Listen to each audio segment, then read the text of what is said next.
Government also needs to acquire its own water tankers to avoid the so-called water mafia profiting off the problems. Lindsay Dentlinger, Eyewitness News, Parliament. And President Donald Trump says it would be a waste of time to consider sending U.S. ground troops into Iran during this time as America and Israel continues with airstrikes. Trump's dismissed Iranian Foreign Minister Abbas Araghchi's warning that such a move would spell disaster for invaders. Trump also indicated he's keen to see Iran's leadership structure removed and that they want to go in and clean out everything quickly. Trump also says he would have to be involved in the appointment of Iran's next leader after U.S.-Israeli strikes killed Ayatollah al-Khamenei when the conflict began on Saturday.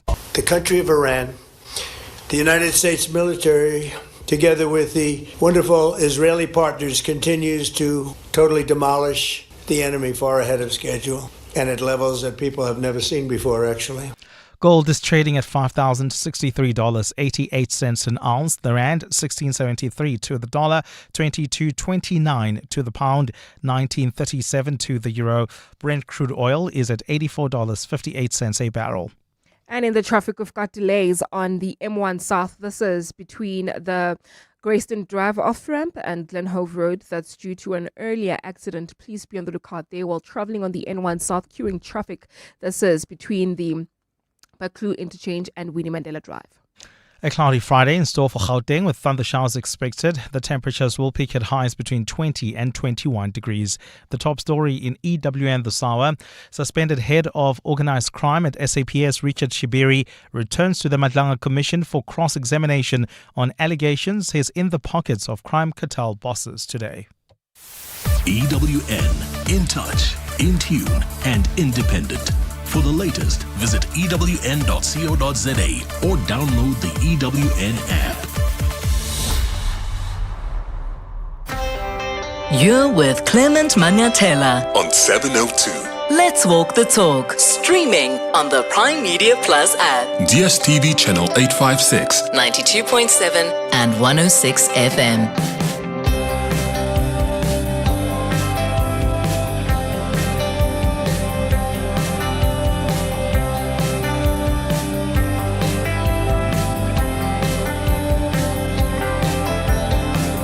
7 minutes after 9 o'clock. Sanbonani, Dumelang. Happy Friday.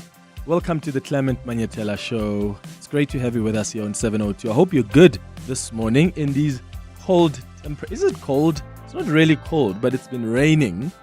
So please keep warm and be safe on the road. It's a Friday. You know what we do every Friday? Gratitude Friday. This is where you can call us and tell us what you are grateful for this week. What happened this week that put a smile on your face? You can call us now on 011-883-0702 or you can send a WhatsApp voice note on 072-702-1702. Are you encouraged by the imprisonment of Vincent Smith? Because you used to call a lot on the station. We used to talk a lot on this show on the open line about the lack of convictions, especially for high-profile members of society or for the big fish, so to speak. So Vincent Smith is basically the first high-profile figure to be convicted over allegations emanating from the Zondo Commission. So he's like the first state capture big fish. He's going straight to jail for 7 years.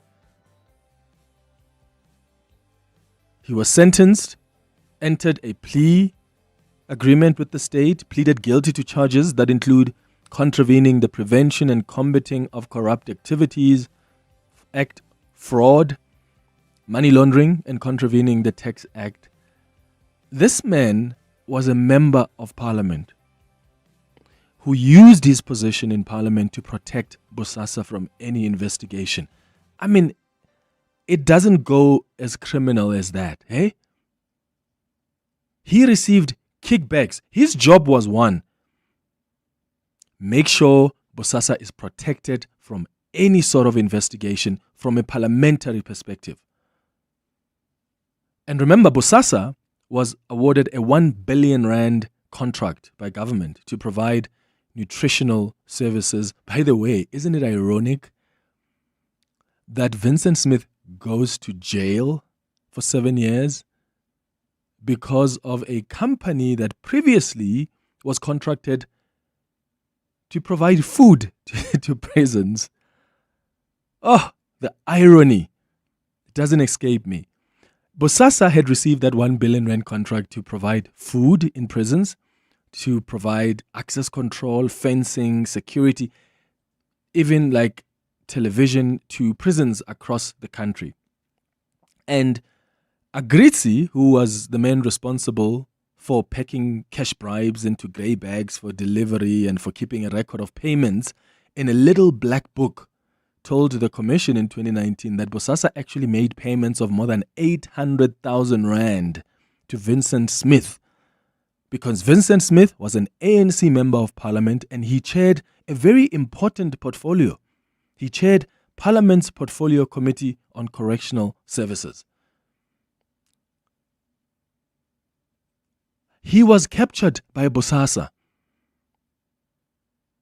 And if you think he's the only one, think again, my friend, because there are other ANC leaders who also equally benefited from Bosasa. And remember, Angelo Agritzi has also entered into an agreement with the state. So he has been singing. And I wonder who is going to be the next victim. Who is the next person that the NPA goes after? But justice has now been served, even though the wheels of justice turn quite slowly for our liking. But I'm glad that we're seeing a high-profile figure in orange overalls. I'm also interested in the fact that, Angela Agritzi kept this little black book, and I was working for Eyewitness News at the time as a reporter, and maybe I should actually remind you of some of the story I covered around Vincent Smith, so you get to understand the extent to which he was captured, together with other senior leaders of the ANC. But isn't it interesting that these people who are in powerful positions, who often offer these bribes, they always keep some kind of evidence? And maybe the politicians didn't know. Look at Epstein. Epstein kept emails, make sure that he documented every single affair he facilitated or any kind of meetings he organized. These young girls that he used to bring up to go come and massage these top politicians, top government officials, top billionaires. He's kept all of it on email. And Angelo Agritzi had done the same thing. He kept a record of every single benefit that has ever gone to senior officials in the ANC, because he knew that there was going to come a time when this company was probably going to go down and it's being investigated, and he would need to use that information as leverage. Well, that information is now being used to send these ANC leaders that are corrupt to jail. And I hope it's not going to stop with Vincent Smith, because you and I know he's not the only one that benefited from Bosasa. Take a listen to this report I filed back in, I don't even remember, was it 2018? 2019? Because I was covering for Eyewitness News. I was a journalist at Eyewitness News, and I was covering the testimony of Angelo Agritzi and even Vincent Smith, who is now going to jail for 7 years. And please don't judge my voice. Be kind. I was young here. I was an innocent little boy with a squeaky voice. I'm now a big boy, okay? Take a listen. Angelo Agritzi says Vincent Smith, who was then the chairperson of the Portfolio Committee on Correctional Services, was paid handsomely along with other MPs. The amounts was for Vincent Smith, 45,000 rand, Magagula, 30,000 rand, Ngwenya, 20,000 rand. He says their task was simple. All the individuals that were there would ensure that at the parliamentary committee meetings, that the negative media coverage against Bosasa would not preclude any further tenders going forward or business or extensions going forward. Agrizi says in 2016, Smith's 45,000 rand monthly payments increased to 100,000 rand. He's also provided the commission with proof that he paid over 260,000 rand for university fees for Smith's daughter. Clement Manyathela, Eyewitness News, Johannesburg. Right? That was Vincent Smith. Bosasa's officials, Agrizi to be exact, also revealed that the then minister Nomvula Mokonyane also enjoyed monthly payments. Apparently, Bosasa used to pay Nomvula Mokonyane 50,000 rand every month, with groceries as well, expensive alcohol and meat that was delivered to her every year for Christmas. And he says this was done to get Nomvula Mokonyane to exert pressure on the former President Jacob Zuma to stop investigations into the company. By the way, it worked. These bribes for Bosasa worked because the SIU 14 years ago actually produced a report that found that Bosasa was in cahoots and had acted criminally in how it even attained the 1 billion rand contract from government. So there was corruption all over this contract. And the SIU at the time, this is like 14 years ago or so, they revealed it. And guess what? They kept it under wraps. And it's now clear why we only find out about the details of the SIU investigation into Bosasa many years later when Bosasa is now being exposed. Because it worked. The monies that they were paying to these politicians to exert pressure to protect Bosasa, it worked. They did protect Bosasa. These benefits of 50,000 rand a month, the groceries, expensive alcohol, meat that was also delivered to Nomvula Mokonyane was not the only benefit to her. Here's another report that I filed about the benefits that flowed towards Nomvula Mokonyane and her daughter. Franz Foster says in 2015, Gavin Watson instructed him to hire a cabriolet for Nomvula Mokonyane's daughter. He says when he told Watson he couldn't find the cabriolet, he instructed him to get any car as long as it was luxurious. We ordered an Audi A3, silver in color, rented that from Bidwest.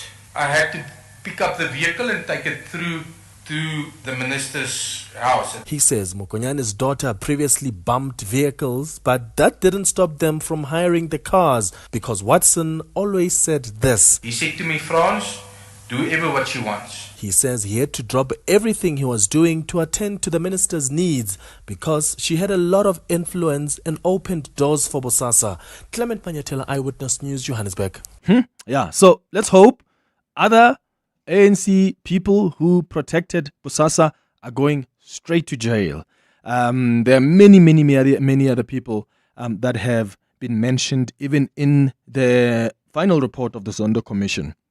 But thank goodness that we're seeing someone who is a high-profile figure who's going to be in orange overalls. You can share your thoughts on 011-883-0702. WhatsApp's on 072-702-1702. Did you watch the ad hoc committee yesterday? Paul O'Sullivan's former PA, Sarah Jane Trent, she kept on breaking down in tears before the committee yesterday while being questioned about which provisions in law empowered her and Paul O'Sullivan to conduct investigations on IPID's behalf. I mean, it's weird what's come out of the committee about the role of Paul O'Sullivan and this woman in IPID investigations. Can you imagine? I am a complainant. I complain about Abel to IPID. IPID investigates Abel. I am the complainant, but I'm also investigating Abel for IPID. And when IPID says they're going to Abel's house to go and do a search, guess which vehicle they use? My vehicle as the complainant. How does that make sense? And this is what this woman was also sharing yesterday, that they got into Paul's car. Are you kidding me? Why are investigators getting into a private citizen's car who is a complainant in the matter? This is really weird. And that's why when members of parliament are saying IPID was infiltrated in some way, this is what they're talking about. How do you explain that? a private citizen, IPID's officers get into his car with him to go to Khomotso Phahlane's house and they do the investigation together with IPID? That's bizarre. And she couldn't mention even the provisions of law that empower them as a private company to do that. He kept on saying, well, the law says IPID can ask for assistance and information. Yes, for information, if you've got additional information that can help in the investigation. But there's no provision in law that she was able to cite that empowers her and Paul O'Sullivan to do investigation together with IPID. So if you've got some thoughts about what transpired yesterday, please give us a call or send a WhatsApp voice note. She kept on crying and I'm sorry. I mean, I'm really sympathetic if this woman is going through anything, but she was asked, are you okay? But she kept on crying only when she couldn't respond to tough questions. When she was flowing and telling us a story, she wasn't crying until she's pressed on things she's unable to even respond to because she can see she's been caught and then she starts crying. It was really, really wild. At 10 o'clock, we're going to do the Across the Desk feature. Today, I'm hosting freelancers on Across the Desk. We're going to find out more about their work and the pressures that they face in their various industries. And then at 11 o'clock, we're going to do our relationship feature. Today, we'll be discussing the dynamics in relationships where women out and their partners. That's the show coming up over the next 3 hours. Clement Manyathela, streaming on the Prime Media Plus app. DSTV channel 856, 92.7 and 106 FM. Madimate 702 listeners. The Vincent Smith guy, he is the first one to go to jail because he was not like the other one. He himself just raised the hand and said, pleaded guilty, hoping for mercy. But then you see now that's what happened. The rest of his colleagues keep on denying and refusing that they've been involved. That's why it's taking a bit longer for them to be in orange overalls. But they will follow soon. Thank you. Clement, good morning. My free advice to both the Tiger Mantashe and Briarpack Mukonyane is that they should both conclude a plea deals, just like our Honorable Smith. There's nowhere to hide.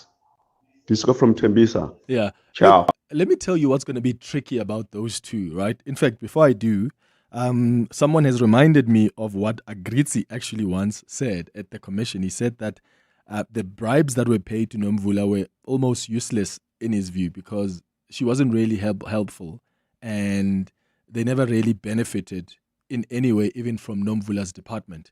But for me, I think, how do you measure that there's been a success in the pressure that senior leaders of the organization have placed on the former President Jacob Zuma or even on the NPA not to act on Bosasa? There's only one measure. What happened to Bosasa during the time when it was paying these bribes to these politicians? Nothing. And that's the measure I'm using. Nothing happened to Bosasa during the time when they were paying these bribes. I am not convinced that Vincent Smith, who was the chair of the Correctional Services Portfolio, his voice was enough to stop investigations into Bosasa or even to stop that SIU report from coming out. I'm not convinced. I think there were many other people that Bosasa relied on, and Bosasa may not be aware who has played a role, but all the people they've given monies to, I think there's a chance that they put pressure in some way in government to stop investigations into Bosasa. I'm convinced. Because how is it that the SIU can investigate this company and find exactly what we now have found, even through the Zondo Commission? And yet that report was buried for many years until much later when the allegations are exposed. How? It doesn't make sense. But it makes sense when you look at the influence they had on senior leaders of the ANC.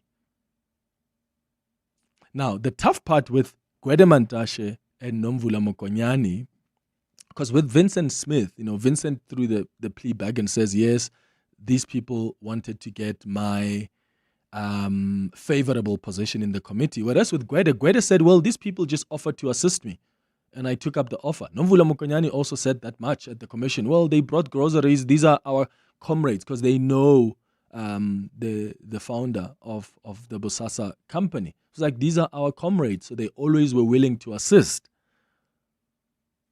But my goodness, I hope Vincent Smith is not the only one.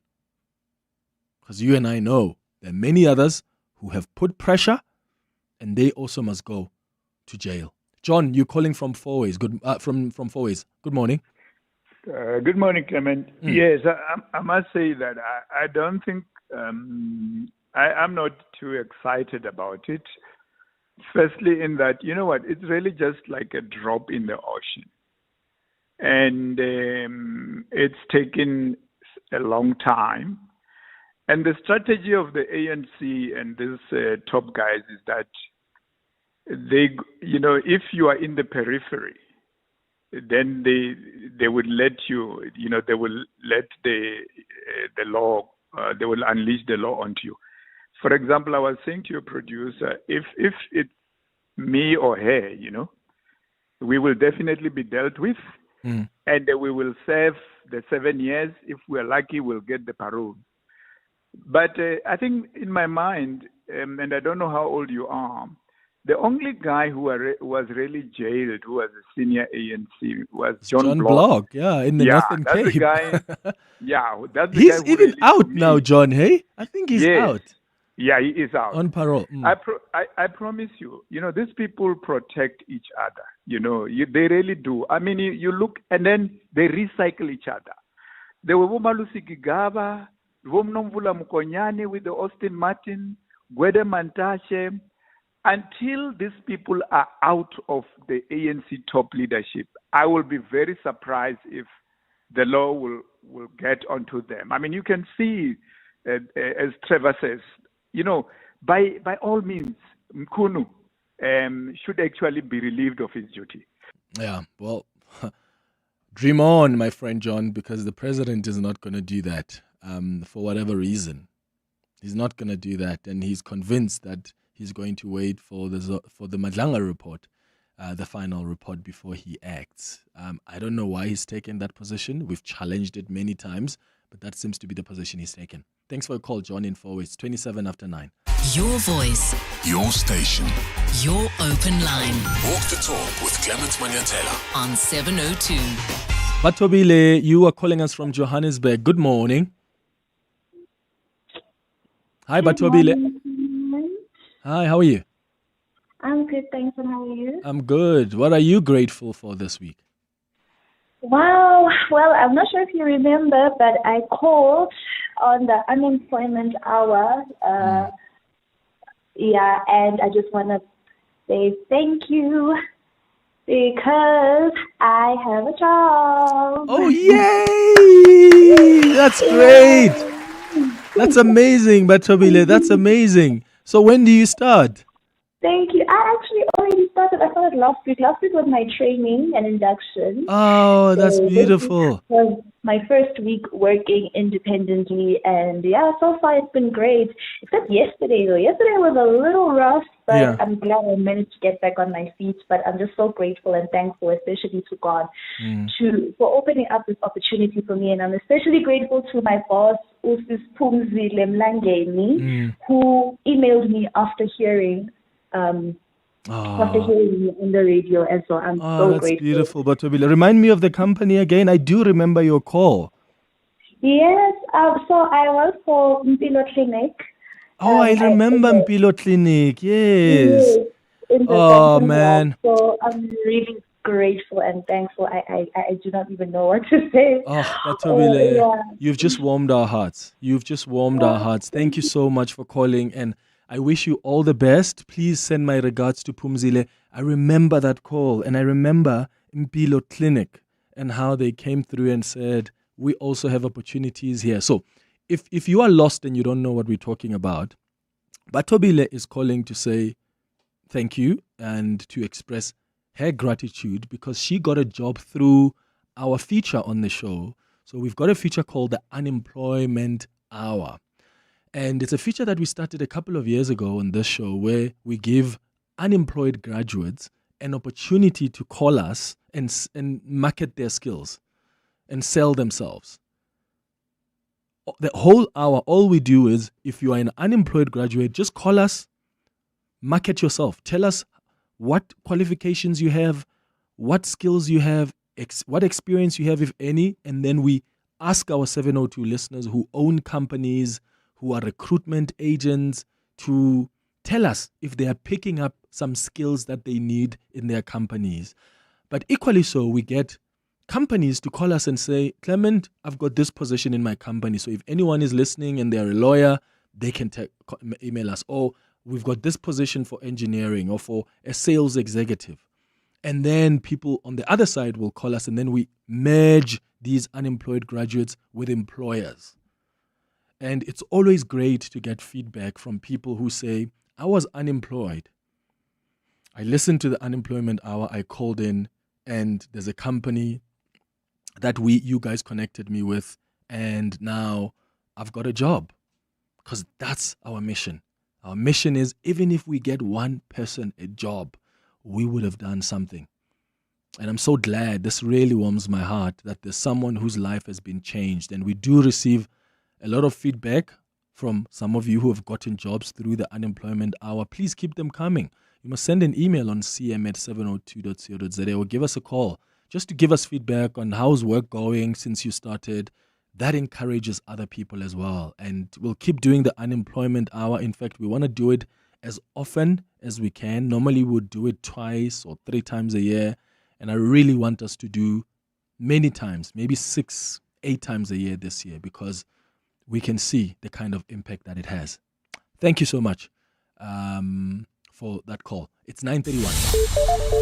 Let's get the latest in Eyewitness News headlines. Fiso, good morning. Thanks, Clement. Good morning. We start in Cape Town, where 9 taxis have been gutted in a blaze at Nyanga taxi rank. Taxi associations Codeta and Sintako could not confirm whether this is related to ongoing feud in the industry, but firefighters were dispatched to the scene in the early hours of this morning. An attorney for the man who caused a crash that claimed the lives of 14 school children in Vanderbijl Park says his client is remorseful. Ayanda Dlutla was arrested in January and faces charges of 14 counts of murder, 3 counts of attempted murder, and 1 count of driving without a permit. And the U.S. and Venezuela have agreed to re-establish diplomatic and consular relations. The two sides have agreed to make a joint effort to promote stability, support economic recovery, and advance political reconciliation. While their diplomatic relations have been improving since the U.S. military captured Venezuelan President Nicolas Maduro in January in a surprise raid, the announcement of formal bilateral ties marks a hugely symbolic step. Those are the headlines. This EWN and more at 10 or as it happens. EWN Traffic. We've got delays on the N3 North. This is between the Elands interchange and the Kilulis interchange. That's due to an accident there. There's also queuing traffic on the N12 West between Edenville Road and the Kilulis turn off. If you are traveling on the N1 South towards Bryanston, do expect delays coming out of Rivonia Road towards Winnie Mandela Drive. And if you're heading towards Four Ways, more delays reported on the N1 North between Malibongwe Drive and Winnie Mandela Drive. In the city of Tshwane, experiencing some delays along the N1 South approaching the Flying Saucer turnoff. And if you're traveling towards Linwood, please be on the lookout for an accident being reported there by Linwood Road. It's right as you approach the N1 and it's causing delays. More updates coming up at the top of the hour. Stay tuned. There's more EWN on air, online, and on the EWN app. Africa Milani. Weekday mornings, 4 to 6. A former member of parliament, somebody who enjoyed a profile, agreeing through a plea agreement to spend some time in jail. That's something to celebrate, is it not? Wheels of justice may turn slowly. It's turning in the right direction here. So we must celebrate this. He was in a senior position chairing the Committee on Correctional Services, and he had influence and he had power to soften the inquiries and deflect, which is what he did, and received direct gratification for that. And that's a crime. Those are serious crimes. Wayne Juvenade. Africa Milani. 4 to 6 on 702. Clientele is here to safeguard you and your family with compassion because life happens. Be part of a family that truly cares. Our funeral dignity plans have helped South Africans bury their loved ones with dignity for more than 30 years. Let us help you create a meaningful tribute that honors your life and those of your loved ones. We pay out within 24 hours and you will get double accident cover with a Clientele funeral plan. Our plans are affordable. Pick the option that suits your needs. It's easy to apply. No medical examinations and no paperwork. SMS funeral to 31586. That's 31586. Clientele Life is an authorized FSP and licensed life insurer. T's and C's online. Standard rates apply.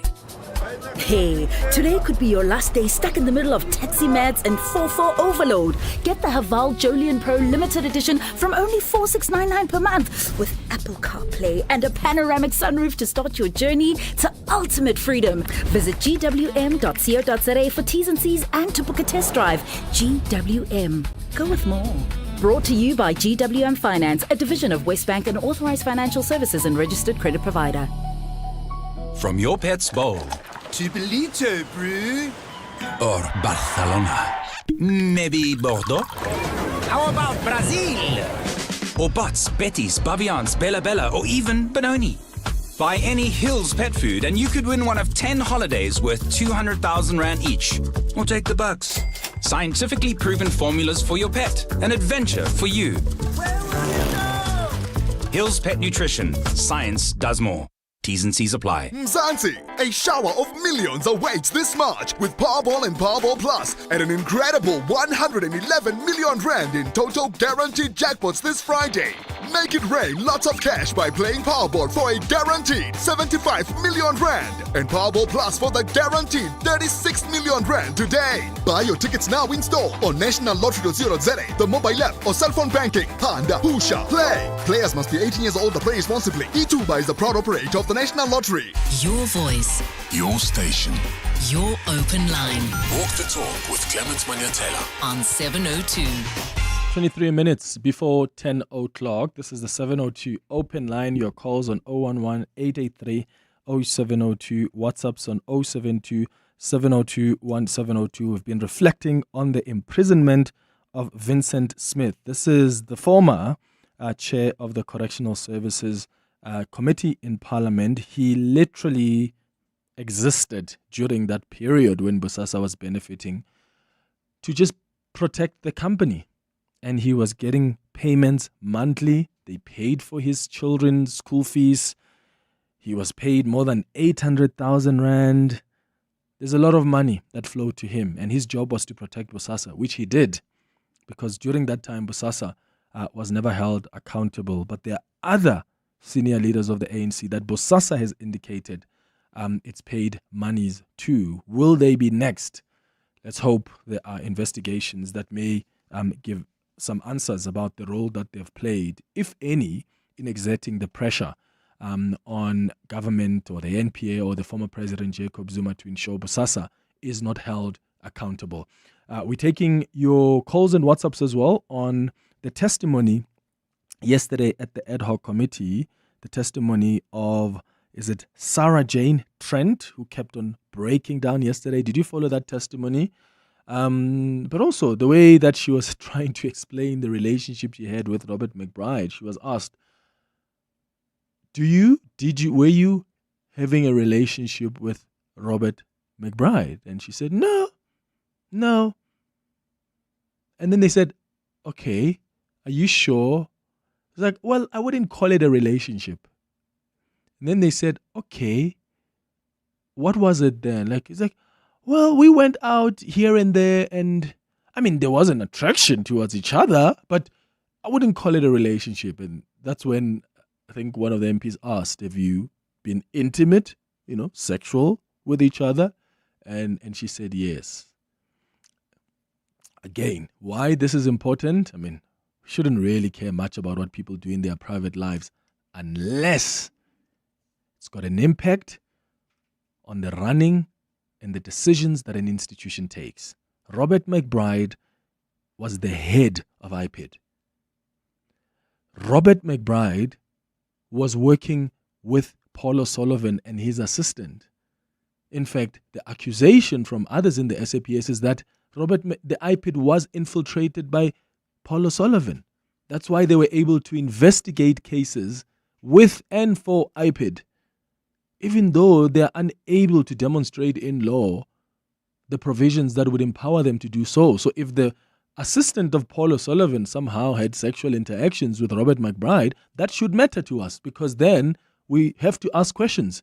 How much of the decisions that Robert McBride was taking as the head of IPID were somehow also influenced by this situationship he was involved in? This country is a gift that keeps on giving, isn't it? Let's go to your WhatsApps.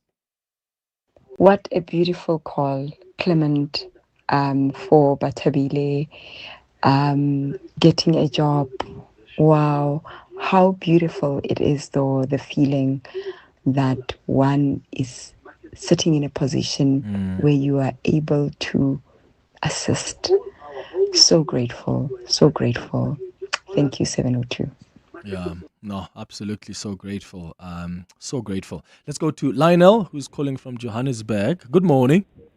Good morning, Clement. How are you doing, sir? I'm all right, man. What are you grateful for? I'm excellent, Clement. Hey, Clement, man, I'm so grateful, man. On Monday, I lost my wallet in the taxi when I'm traveling to work. And all of a sudden, so what was in there? My ID was in there, my license was in there, my bank card was in there, and some other important cards of mine was in my wallet. So now the stress going back to Home Affairs, make a new ID, go to the department, make new license. It was a hassle for me. But on yesterday, now the taxi I was in, now the guy doesn't know me, I doesn't know him even. He just saw me, said, "Listen, man, I found this thing in my taxi. Here's your license." And I'm so grateful that I have it back, because the going to Home Affairs and all those things, and now since the license machine is broken, how long are you wait for your new license and all that? So, and plus at work, I'm a driver, I'm driving, so I need to. So it was a hassle. Oh, man. That's great. That's so great. And that wallet had everything? Everything, yeah. Okay, nothing was lost. Okay, it was a 70 rand inside, but it was gone. Yeah, but at least at least you've got the cards and everything else, ne? Yes, yeah. Yeah, Lionel, thank you. Thank you for the call. And yeah, thanks to the people who found your wallet and they kept it safe, except to just they took the 70 rand. I mean, I would rather you take the 70 rand than take my bank cards, my license. Like, do you understand the admin of all of that? So yeah, we are grateful the wallet is back, albeit with not all its contents. Marvin, you calling from Pretoria. Good morning. Morning, Clement. How are you doing? Good, man. How are you?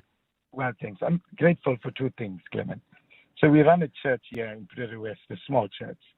But this week will be 1 year exactly that a family from Johannesburg sends bread, milk, and eggs to support our local church and the local people. So I'm very grateful. You know, when you hand over the bread and the milk and the eggs to people, we take that for granted because sometimes we can afford it easily. But those that can't afford it, man, Clement, and you see the joy in their faces by just giving them that, knowing for that day they've got food and to fill their stomachs. So I'm grateful for that today. And number two, man, my daughter was bullied in school badly, absolutely badly. She would come home when I pick her from school, she would cry. Same in university, it happened. But I'm so grateful today that last week she got a call from the British High Commission and she got a job, Clement, as the communications officer at the British.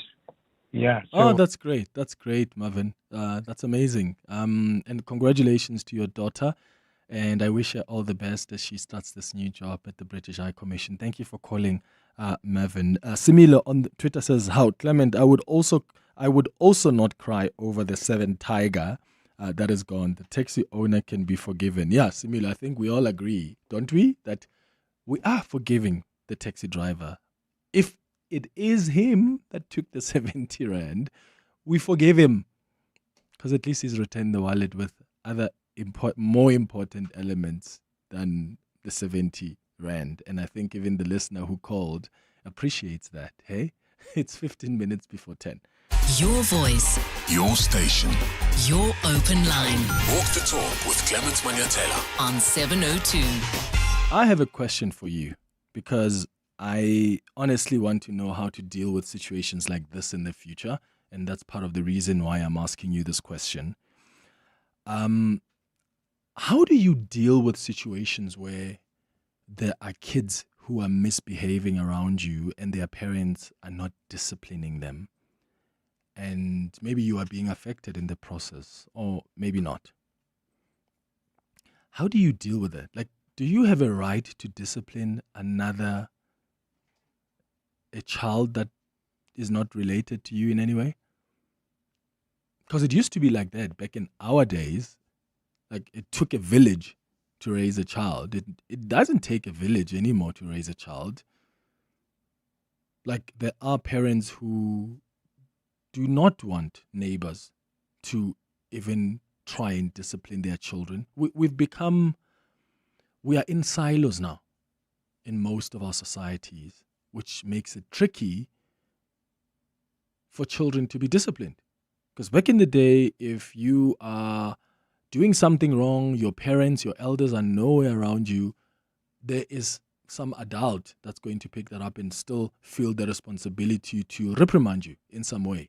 Things have changed now.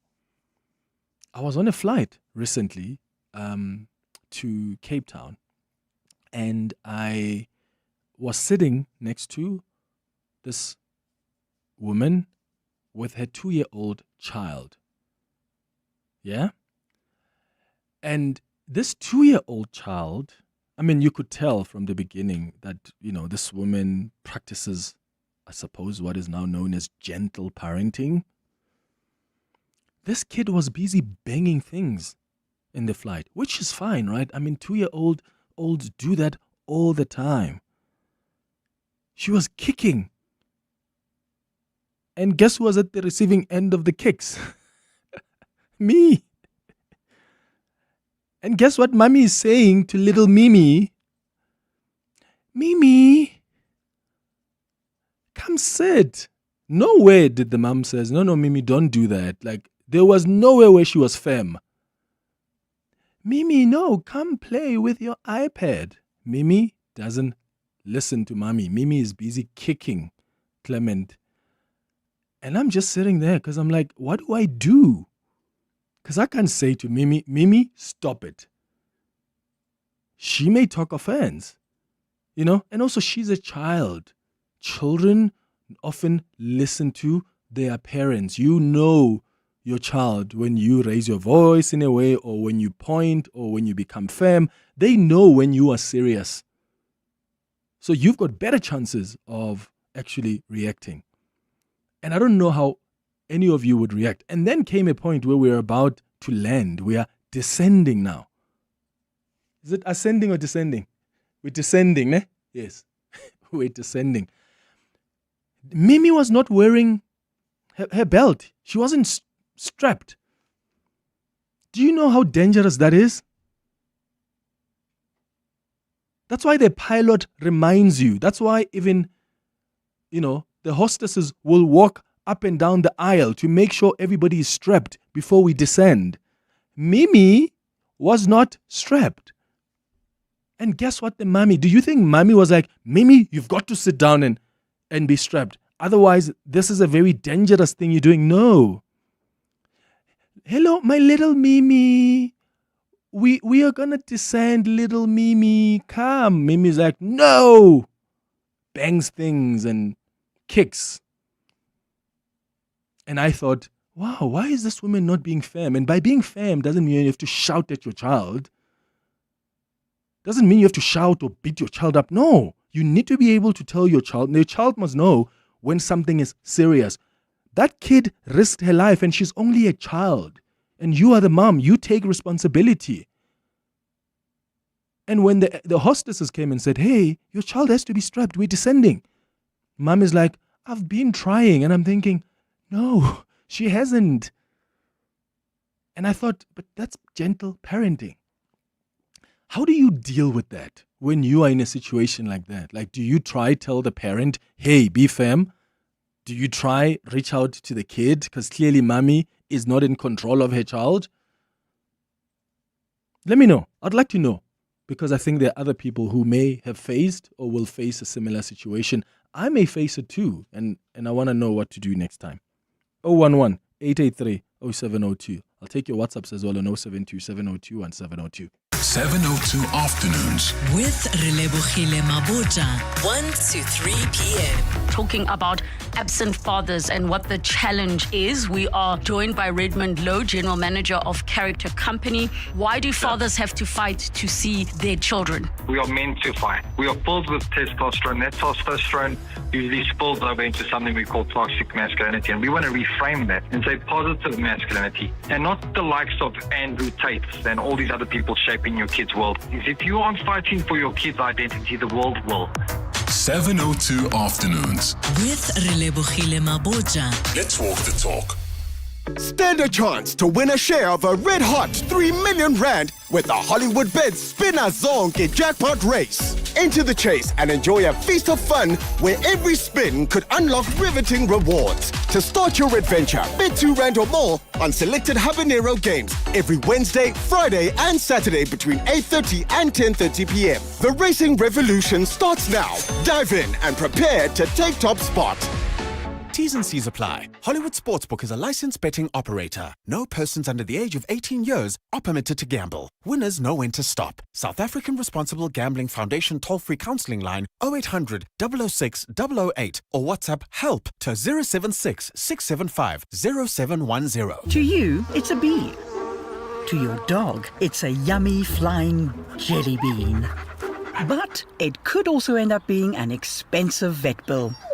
Get peace of mind with Outsurance Pet Insurance from only 65 Rand a month. You get claims paid in 1 day, a fixed excess, choose your own vet, and you could get a cash out bonus. SMS quote to 45149. That's quote to 45149. Licensed insurer and FSP. TCs and information online. Different sounds, different worlds. Different artistic expressions, music, art, and fashion collide. Are you coming?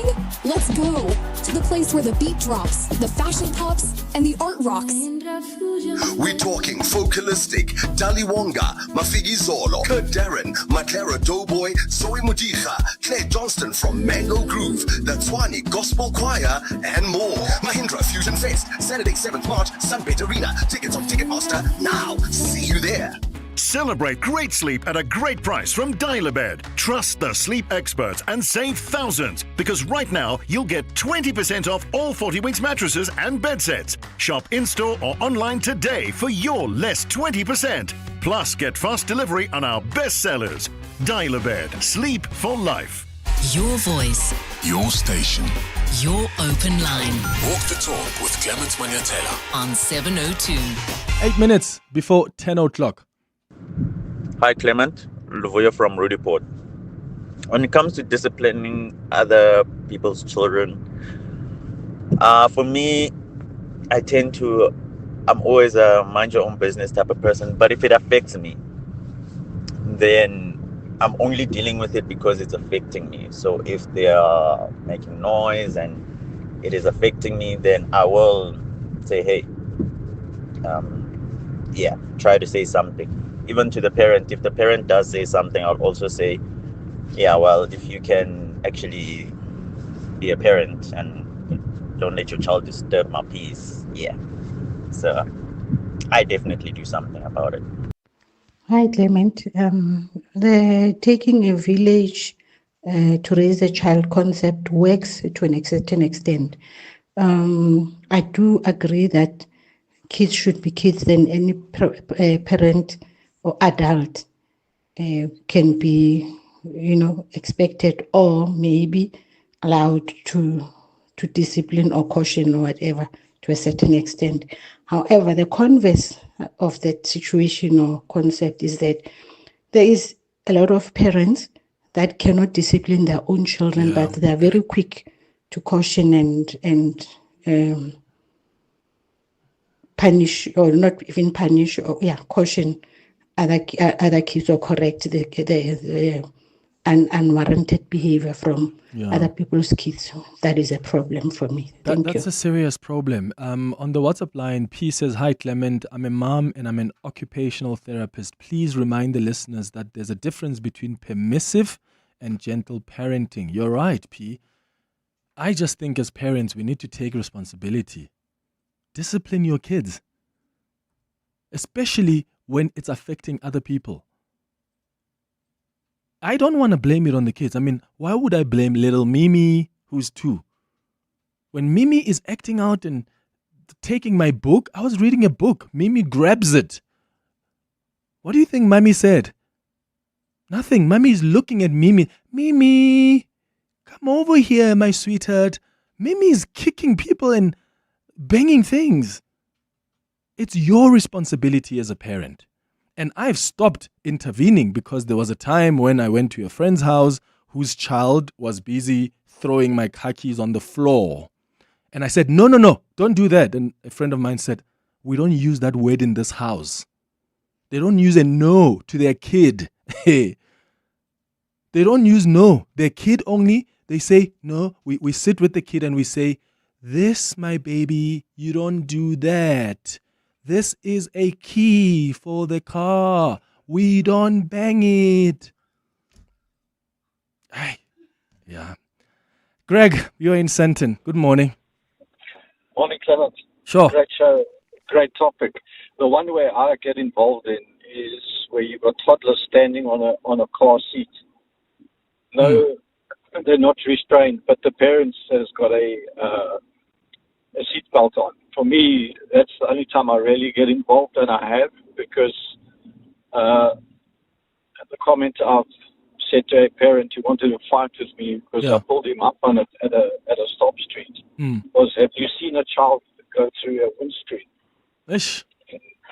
And that is a big one, I think. And then they want to fight you, Greg, as if you've said something here that doesn't put the child first and tries to protect the child.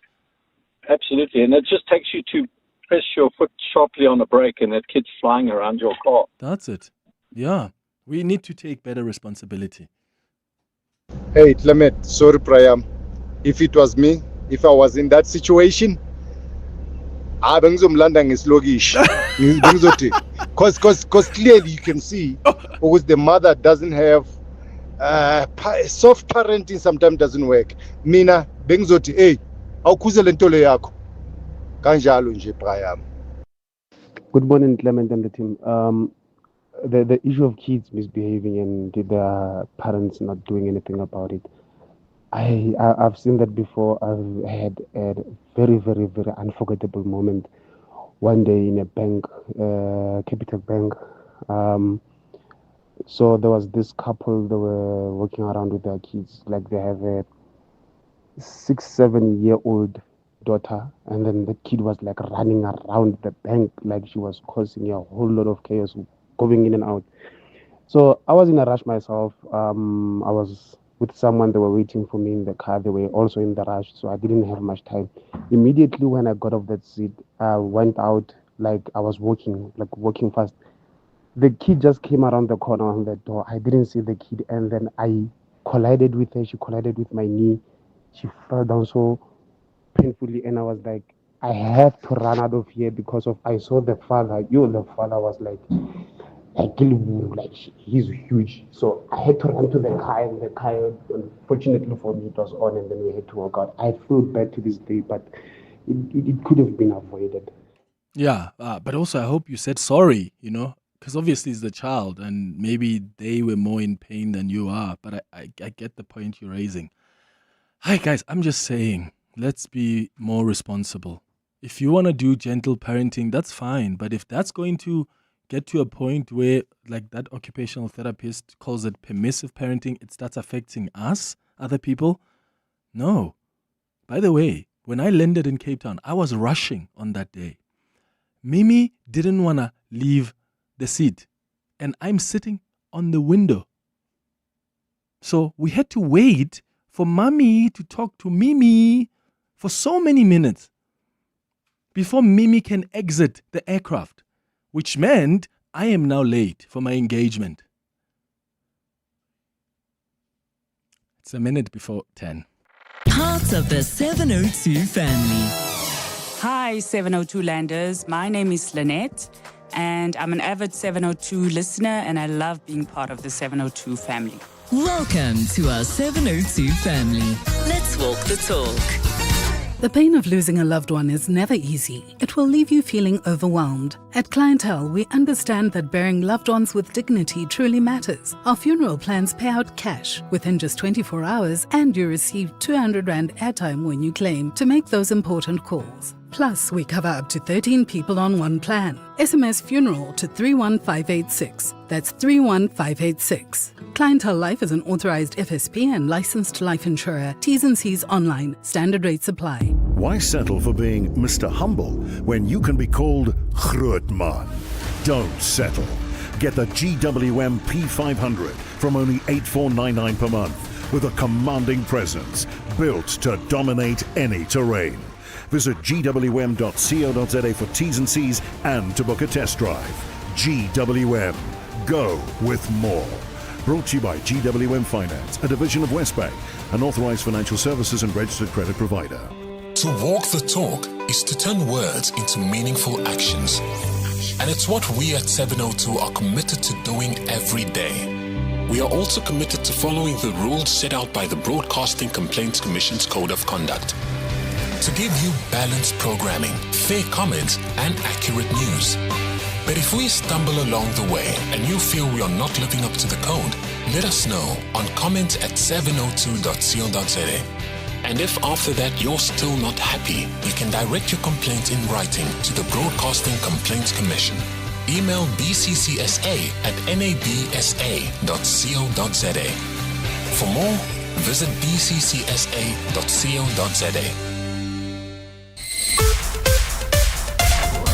This is EWN.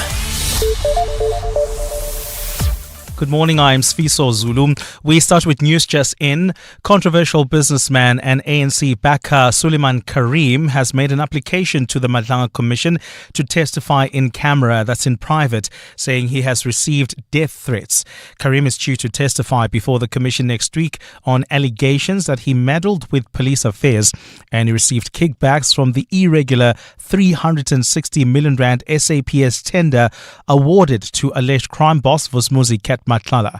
Karim's lawyer, Kamil Pramid, has requested for the in-camera application to also be made behind closed doors to protect his client. What you will know is one of the arguments that is made in the in-camera is that my client started receiving death threats and that those death threats emanated even before he gave his actual evidence at the commission itself. And so my client's position is that he is being subjected to those death threats regardless of the actual evidence he is going to give. 9 taxis have been gutted in a blaze at Nyanga Taxi Rank in Cape Town. Taxi associations Codeta and Sintaco could not confirm whether this is related to ongoing feud in the industry. Firefighters were dispatched to the scene in the early hours of this morning. City of Cape Town Fire and Rescue Services spokesperson Jermaine Carlser says crews managed to contain the blaze. Preliminary reports are that 5 Quantums and 4 Iveco Sprinters were destroyed in the blaze. No injuries were reported and the cause of the fire is undetermined. An attorney for the man who caused a crash that claimed the lives of 14 school children in Fundelvale Park says his client is remorseful.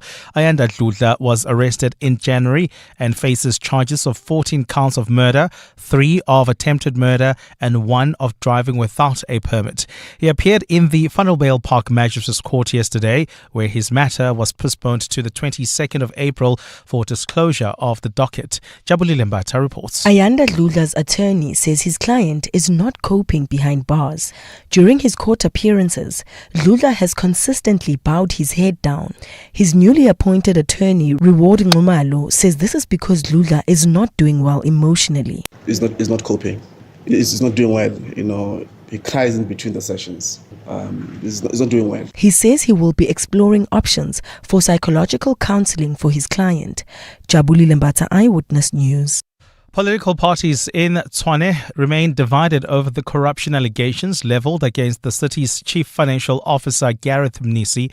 A special council meeting was called yesterday to deliberate on the allegations against him. However, it was postponed due to the report not being finalized. Some political parties have accused Mnisi of having unexplained wealth, not declaring his business interests and misrepresenting his CV. Tabiso Goba has more. In 2024, Gareth Mnisi went through a divorce, bringing his private affairs into the spotlight. His divorce settlement, which is publicly available, details the extent of his wealth, which includes a fleet of luxury sports cars, 10 properties, and multi-million rand trusts. Republican Conference of Tshwane Councillor Lex Middelburg says the 36-year-old's wealth far exceeds his salary and declared assets. In the meantime, DA's caucus leader Celia Brink says there are ulterior motives in trying to push the CFO out. We are eager to see the report into the CFO's conduct, and if it warrants an investigation, such an investigation must follow as a matter of law. However, we do have reason to believe that the ANC is motivated to move against this official for reasons other than those which it is given in public. In response, the ANC in Tshwane says the DA is deflecting since the CFO was hired during its tenure in government. Tabiso Goba, Eyewitness News. And the US and Venezuela have agreed to re-establish diplomatic and consular relations. The two sides have agreed to make a joint effort to promote stability, support economic recovery, and advance political reconciliation. While their diplomatic relations have been improving since the US military captured Venezuelan President Nicolas Maduro in January in a surprise raid, the announcement of formal bilateral ties marks a hugely symbolic step. U.S. President Donald Trump ordered troops to seize Maduro and his wife, bringing them to a Manhattan court to face allegations of weapon and drug offenses, which they deny. Gold is trading at $5,117.32 an ounce. The rand is at 16.57 to the dollar, 22.15 to the pound, 19.25 to the euro. Brent crude oil is at $85.08 a barrel. And in the traffic, we've got delays on the N3 North. In fact, a stop and go. This is between the Airlines interchange and the Gululis interchange. While traveling on the M2 West, expect delays between the Crown interchange and Main Reef Road. A cloudy Friday in store for Gauteng with showers across the province. The temperatures will peak at highs between 20 and 21 degrees. The top story in EWN this hour. Controversial businessman and ANC backer Suleiman Karim has made an application to the Madlanga Commission to testify in camera, saying he has received death threats. EWN, in touch, in tune, and independent. For the latest, visit ewn.co.za or download the EWN app. You're with Clement Manyathela on 702. Let's walk the talk. Streaming on the Prime Media Plus app. DSTV channel 856, 92.7 and 106 FM.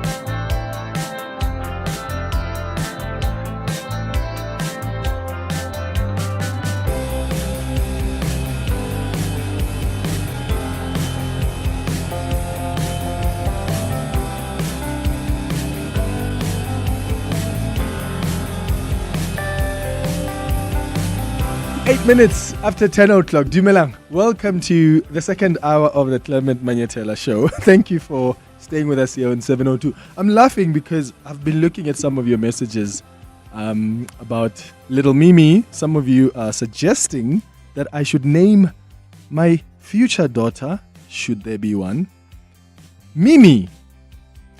That is never going to happen. That's not going to happen. Imagine, what am I going to tell my daughter? Dad, why did you name me Mimi? And I must say, because there was once a little kid on a flight who wasn't listening. Well, that would be unfair to say Mimi wasn't listening to mom. Mimi was just being a child and mom was just failing in her parenting responsibilities. But I've gotten some advice from some of you on how to deal with that situation next time. So I go mufa S, Mimi. Next time, I know how to deal with it. 9 minutes after 10, time for the Across the Desk feature.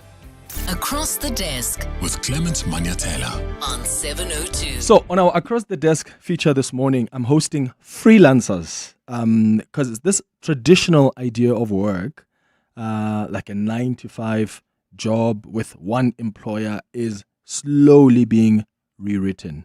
In fact, across the world, you've got millions and millions of professionals that are choosing independence over permanence. They want flexibility over routine and multiple income streams over a single salary, right? That is the world of freelancing. And even here in South Africa, freelancing has moved from the margins of the labor market into the mainstream, from journalists to editors to designers, developers, photographers, consultants, you name it. More and more people are building careers project by project rather than job by job. And in a country grappling with high levels of unemployment, freelancing is increasingly seen as both an opportunity and a necessity. And I want to know if you are a freelancer yourself. I'd like you to share your experiences with us. You can call us on 011-883-0702. The WhatsApp line is 072-702-1702. And of course, it's got its own challenges, right?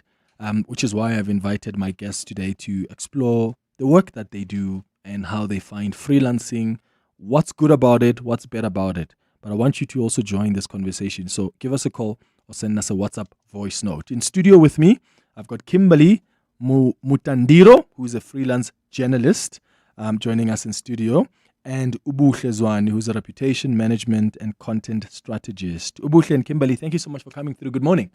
Good morning. Thank you for inviting us. Thank you for coming. I really appreciate it. I mean, it's rainy. Who wants to leave their house when it's raining? And you guys are freelancers. I'm sure you were like, why am I leaving my house? Yes, no, yesterday I did find myself going, do I really need to? Please don't invoice us for this, please. No, we will not. We won't. It's not a billable hour. We're happy to be here. When did you decide that this is the way I need to go? I think I was still full-time employed. Yeah. And then in 2016, I got a request from a family member to help them with a client's cultural exchange program of sorts. And they needed something that was like a quick PR win, low-hanging fruits, just organize interviews for the client and things like that. And in doing that, even though I was fully employed at the time or full-time employed at the time, there was this, it gave me this surge of inspiration and creativity. It was almost as if this elusive thing that you've been chasing, especially when you've been doing comms for years, it became like catching lightning in a bottle, where it was this aha moment. And I've never really looked back. I've tried to go back into full-time employment, but it's not working out. So I find the flexibility that comes with freelancing. So it started out as a favor for a family member, and here we are. How many 10 years later. 10 years later? Yeah. And for you, Kimberly, when was that moment? I started off in 2015, I can say. Like, I come from a broadcasting background. I'm originally from Zim. So I just come here and I was busy looking for a job in broadcasting because that's what I knew. Yeah. But somehow I could not get a job. For a very long time I was looking for a job. I couldn't get a job. And then I even went into volunteering, doing community stuff.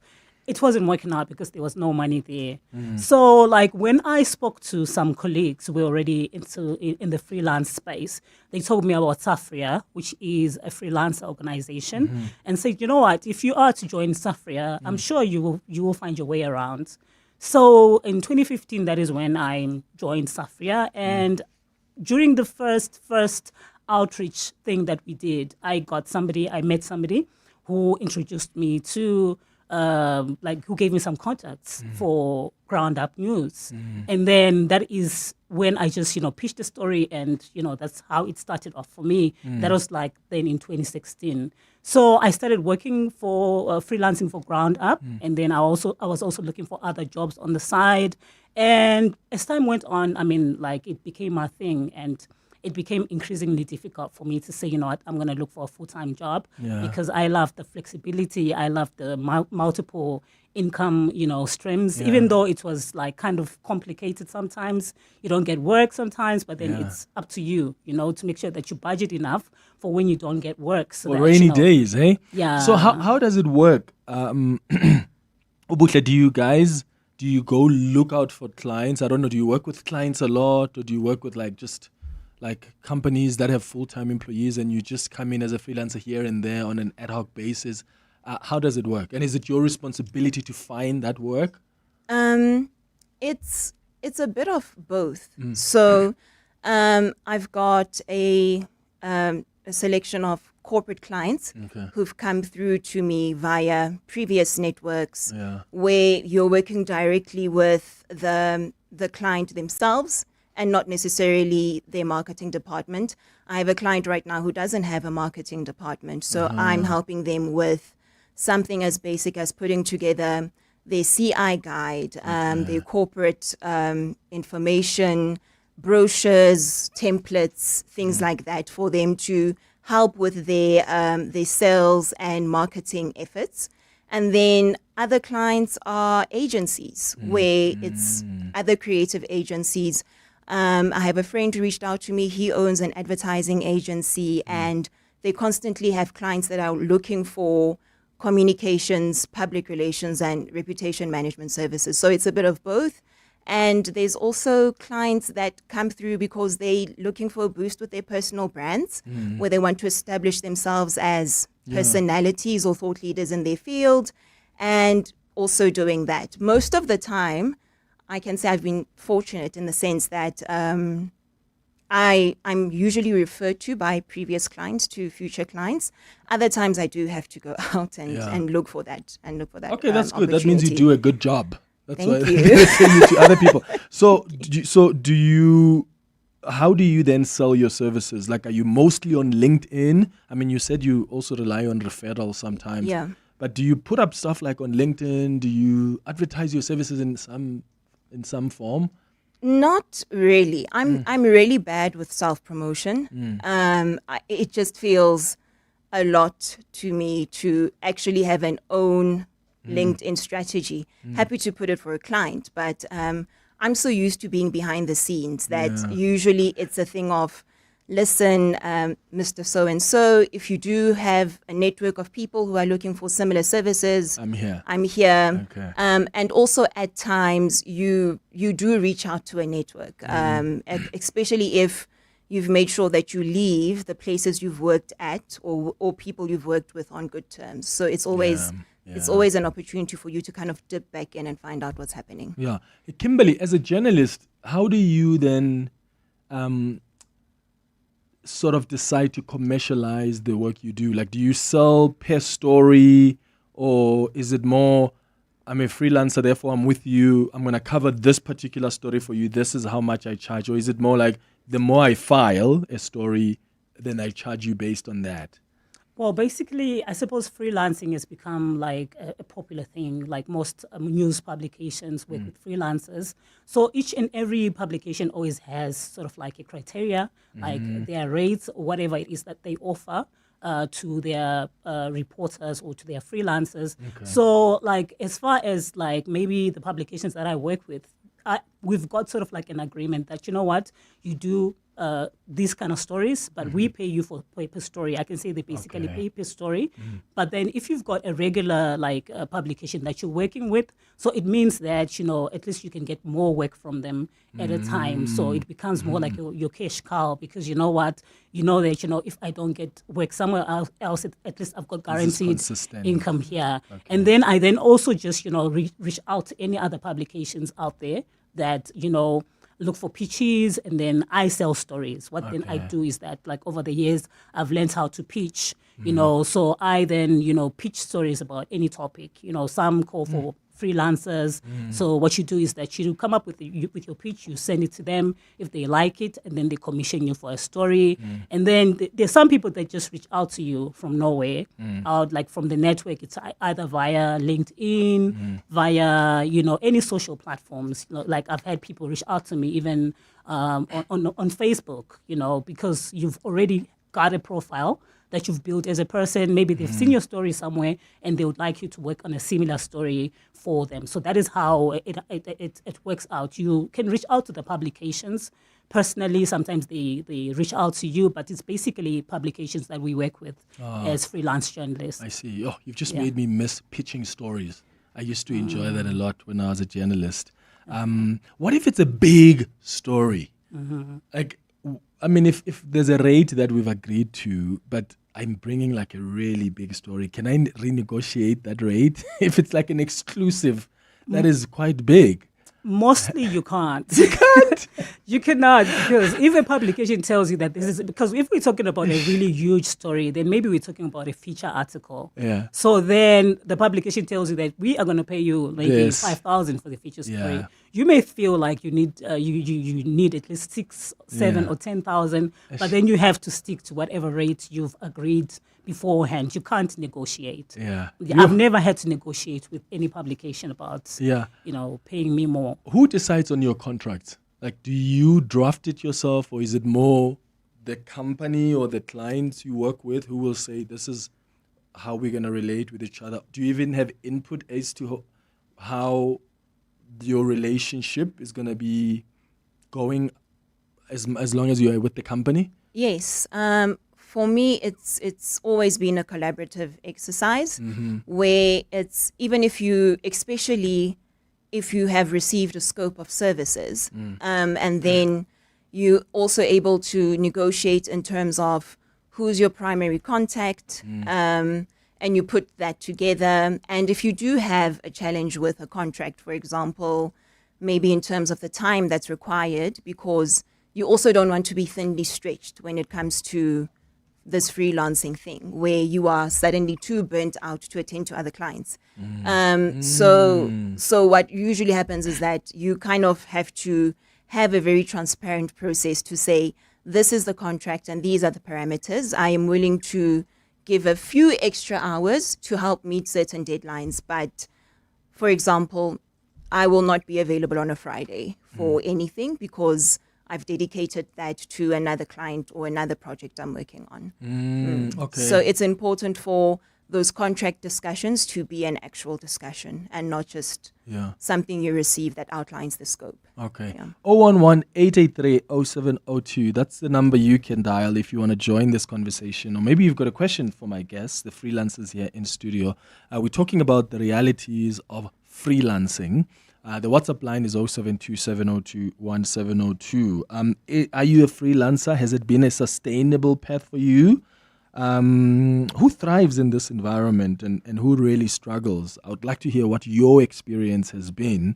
I often wonder, Kimberly, if sometimes freelancers have to push themselves hard, because you said earlier there are rainy days. So do you find yourself sometimes putting a lot of pressure because you just never know when the rainy days are coming?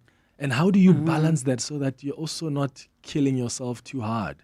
Wow, it's very, very quite difficult.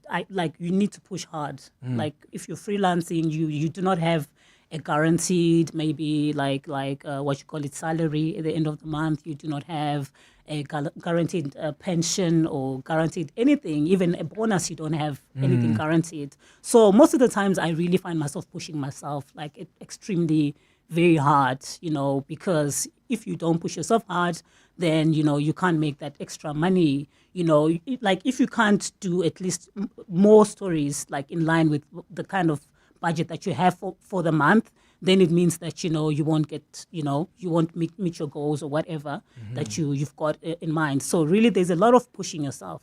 Yeah. It's true, I do. There are times when I push myself to the limits. Let's say in December time, towards Christmas. 'Cause that's slow. Yes, I Okay. don't have a bonus. What do? I just need to do more stories. I just need to pitch to more publications so that I can, get extra money, income guaranteed. How do you balance it so that you don't kill yourself? It's, I'm like listening, I'm thinking, the moment December, when she said December, I was like, ooh, that's why you find yourself really, you really have to work hard, because you never know if this project is going to either be renewed. You don't know even if it's retainer services, they can always just decide to cancel it. So it's a situation where you're in a position where you have to make as much money as possible to save for a rainy day, but also money for the day-to-day as well. But at the same time, you also have to be honest about your own capacity, especially with clients, because very often I'm pulled in 10 different directions, and it could be by different clients. So you also have to be honest with yourself to say that I can only do this to a certain extent. And because you're not dictated by office hours, there are times when your sleep is even compromised because you're just pushing yourself. So there needs to be an element of self-discipline.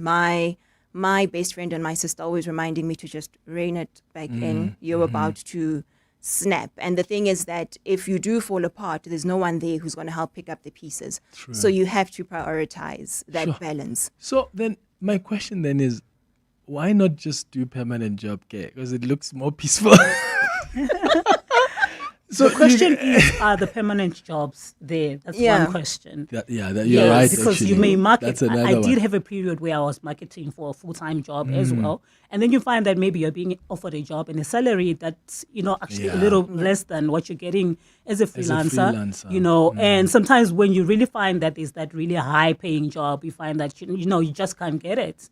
So that's where the challenges are. You can't be guaranteed of going into the full-time employment space. Yeah. What about benefits? Because that's something some people will use to justify why they want to stay as permanent employees, because you've got like retirement. Yes. Maybe your company pays half of your medical aid. So those benefits are not enough incentives for you to consider going back if the opportunity was there.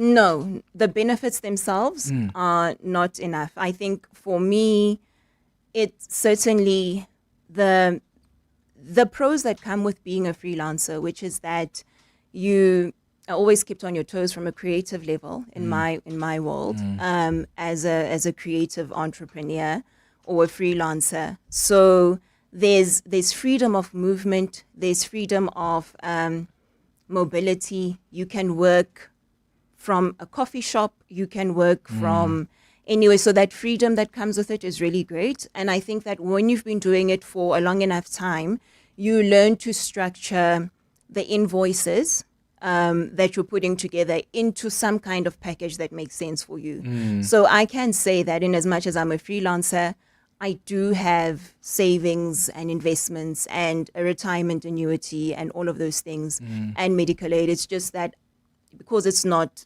subsidized or it's not a benefit to me from a company, I have to work a little bit harder to make sure that I'm secure in certain aspects. Sure. Yeah. All right, let's go to some calls now and some WhatsApps. 011-883-0702. There's some messages coming through as well. I'll get to them in a moment. Let's start with you, Nati in Eswatini. Good morning. Very good morning, Clement, and thank you for hosting me. And good morning, Kimberly and Ubushe. Wonderful hearing your beautiful journey. Yeah, you're a veteran freelancer yourself. What's been your experience? It's been quite good. I left the newsroom in 2012. I was a news editor at the Times of Eswatini, and I just wanted to explore the unlimited possibilities that freelance brings, because you're not getting one salary here. You can go as high as your sleepless nights take you. So it worked out well. I started out with a project of documenting our electricity company's 50 years of existence, and that took me about 6 months. So it was a good, fat paycheck at the time in 2012, unlike my normal paycheck. So I started off well, and it's been obviously, like Ubushe and Kimball are saying, there's ups and downs, there's dry periods. But if you save for those rainy days, it becomes an exciting journey. And I love when she spoke about freedom and mobility. I mean, those are the things that attract us to freelance. We don't want to be stuck behind a desk. We want to have the option to work from a coffee shop at some days, and we all strive for freedom. What about labor rights? Because sometimes that's what some freelancers complain about, because they also want to enjoy some of the rights that are afforded to employees in this country. Yes, that's something that the association I'm chairperson of. I'm a chairperson of the Southern African Freelancers Association. Basically, when it was formed in 1999, it was formed just to really advocate for those rights, to advocate and also create awareness so that even if you're in freelance, you are aware of what you deserve and also just know how to approach it with your clients and sort of if your clients can offer you some of those things, like Ubusha was saying, you then save on your own, you create your own medical aid, but also being a part of an association like ours, you get to learn from the best practices from those who've been in the freelance industry for a while. For example, at Safia, we've got a couple of members who've been there since the 80s. They've been freelance journalists since the 80s. I mean, when you sit and talk to those, you are able to go past your worst day because they say, hey, I've seen worse, and this is how I got out of it. So one key thing when it comes to that labor rights is affiliate to an association, do peer-to-peer networking, and we've got a lot of resources on our website that speak to what are your rights, what are your benefits as a freelancer, and how can you sort of structure them within your workspace. And so that's what you need. Yeah. Nati, thank you so much, man, for also sharing your experience with us. It's 10:31.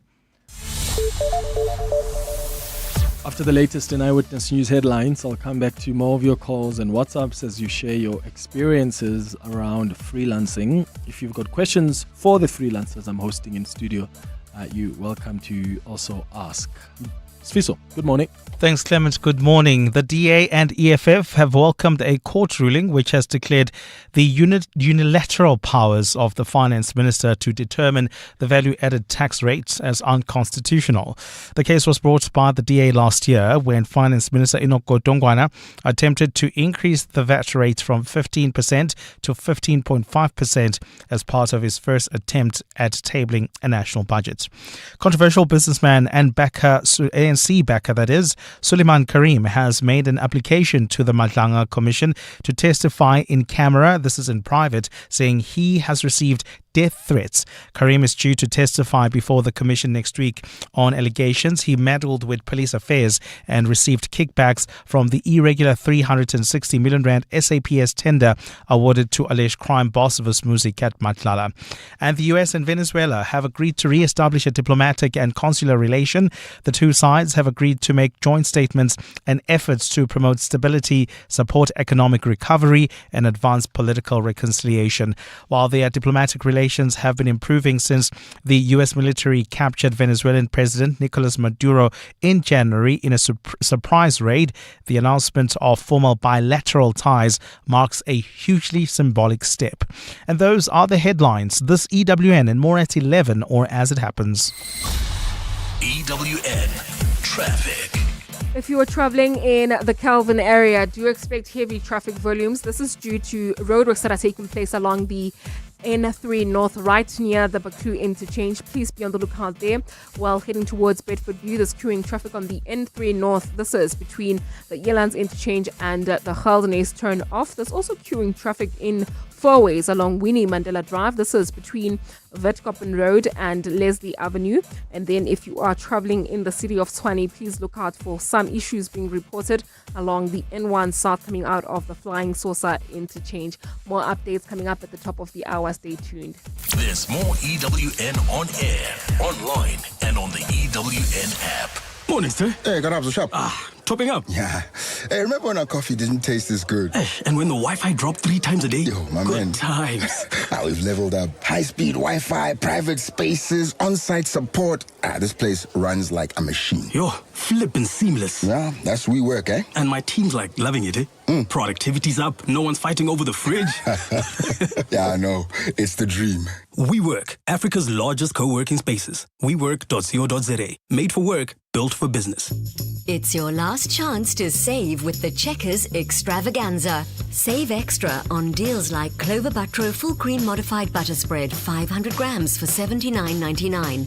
Nestle Mini Chocolate Fun Bags, any 2 for 89 Rand, save 45 Rand. And Baby Soft 2-ply White or Supreme Quilts Toilet Rolls, 18 per pack for $129.99. Valid until 8 March, only at Checkers, Checkers Hyper, or shop on 6060.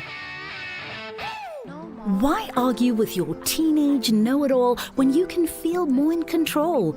Get the Haval H6 from only $6,299 per month with intelligent voice command technology that does not backchat. Perfect. Visit gwm.co.za for T's and C's and to book a test drive. GWM, go with more. Brought to you by GWM Finance, a division of Westbank, an authorized financial services and registered credit provider.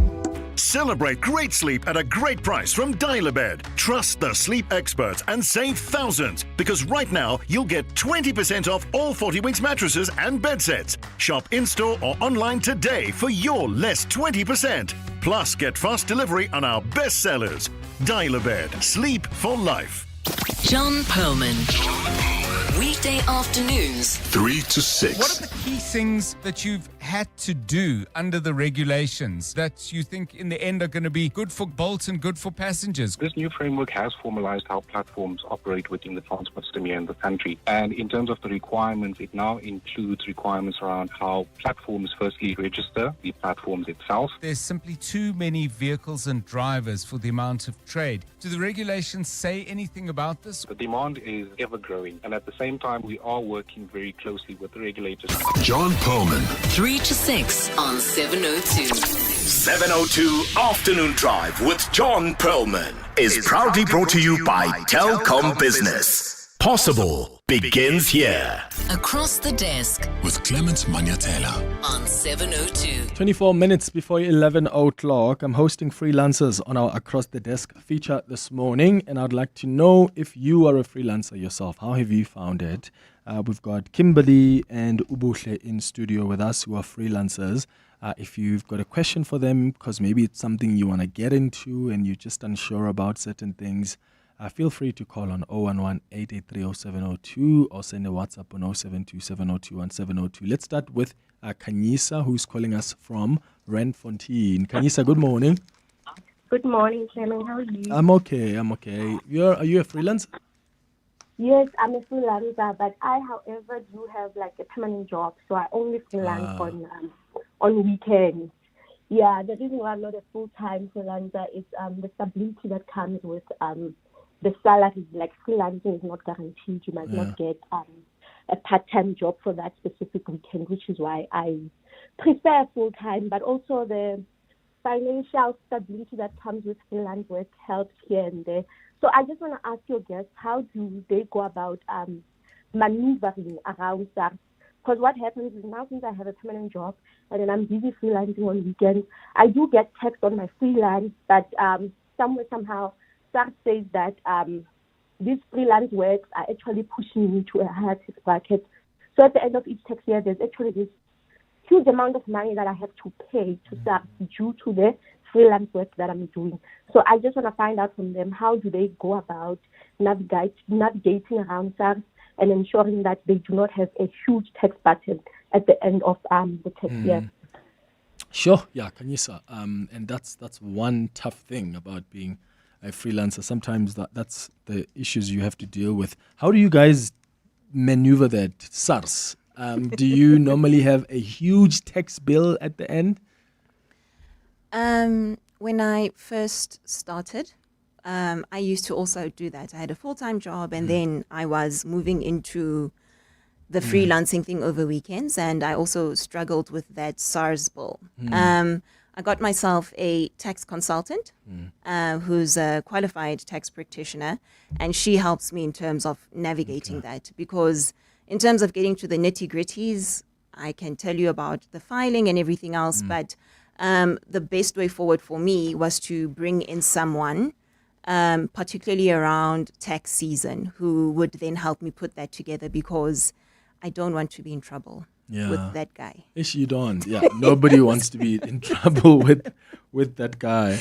So do you also use service of a tax consultant? Yes, I do. Okay. I do use them, but normally I haven't really faced a situation whereby I had a huge tax bill to deal with. I've actually found the benefits of, taxing your freelance income, because, there are times when maybe you might feel tempted sometimes to not declare your stuff. But, as I started doing it, I actually realized that, like, at the end of each tax year, I've got a huge lump sum to actually look forward to. So I can say that, as part of my income, I know that I can look forward to my tax returns, around July, because it's guaranteed. Because as a freelancer, I suppose your income, is not supposed to be taxed to the fullest extent that a person who's working full time is taxed. So there are some benefits really that I've seen, through SARS. Don't you guys miss the work environment,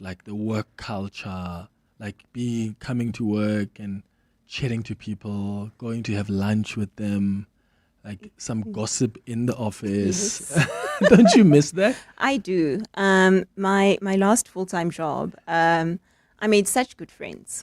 We still keep in touch. But I do sometimes miss the gossiping, the water cooler talk. And also there are times when being in full-time employment, you find yourself banking from your desk to go sit in the canteen and have a coffee. I do miss that human, that person-to-person interaction. And yes, I must say, and I also just, at times, I do find myself missing being part of a team where someone is looking out for you, where you know that if you need just a day to be ill or just a day to take a break, there is someone who's got your back. So that is something. The social aspect of it is definitely something I miss, and that teamwork spirit that comes with it. Yeah, no, absolutely. And for you, Kimberly? I definitely do miss it. Yeah. I do miss it because, you rarely meet with anyone face to face. Anyway, when we go out to cover stories, you interact with your sources and all that, but that work culture, it's something that I will forever miss. And I suppose that's the reason why being a part of networks like Safria, maybe journalist WhatsApp groups can also help, because sometimes then you get to interact with people who are in the industry, talking about the challenges and all that. But, I suppose you cannot substitute it with working in a real a formal work environment. You can't. It's not the same. Yeah. How about dealing with delinquent clients who are not paying? Is that a stress? Do you guys often have to deal with that? It's the worst stress. Yeah. It really is. Because the delays can be a massive delay. And that time you're relying on that payment. Yes. Because you're not a full-time employee. Yeah. So and when you are a freelancer, it's sometimes so easy for clients to kind of be like, oh, I know our payment run is on Fridays, but can I just pay it next week Friday? And you're like, no. But I think for me as a freelancer, that has possibly been one of the biggest headaches. Just that, delinquent clients, to the extent that you end up even having tighter controls around the payment terms, or even doing what many people that I have encountered do, which is a 50% payment upfront once agreements have been reached and things like that. So it is quite it is quite difficult. Yeah, it is definitely, because I've dealt with one or two clients that didn't pay at all, even up to now. So it happens a lot. It's very frustrating. Sure, I can only imagine. Yeah. Okay, let's go to WhatsApp voice notes. That's come on 072 702 1702. Hi, Clement. You are speaking to Joseph. Yes, Clement, the freelancers why don't they get together and have maybe a small office and have a, a central point of coordinating this whole thing? Consultants do that. They go into partnership and they still remain independent. It's just that now, whatever that they are doing, it's centrally managed, and you also have that part of being in an office, but also have that freedom of flexibility. Yes, thank you. Thank you, Joseph.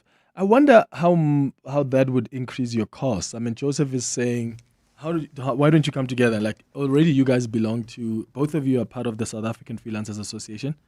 Only Kimberly. Only Kimberly. Yeah. So like, if you guys through that organization, you come together and you're like, okay, here's an office space, but I would imagine you guys must still pay, individually and contribute towards that office space, which is a cost. Yes. To you guys. And we would like to cut costs as much and you try to cut costs as much as possible. Yeah. Yeah, so maybe that may not necessarily work. Here's another WhatsApp voice note. Hi, good morning, Clement. My name is Bati from Quebec. I would like to know if you can ask one of the freelancers or those two ladies, what happens in a situation where you go for a freelance gig and they offer you permanently, and they offer you that same job permanently whilst you went for it as a freelancer? Do you take it, or do you state that you can only accept it as a freelance job? What happens? Thank you for that. Has that ever happened where a client is like, I think we would do with you being here permanently? Yes, it's happened to me. And one time I did take them up on the offer. I regretted it about Really? 2 months. 2 months in. Yes. No, because I didn't think it through. So I was really excited to be part of them, and they'd done like incredible creative work, won so many awards, and I really wanted to be part of that. Unfortunately, I stuck around with them long enough to have received a few of those creative awards.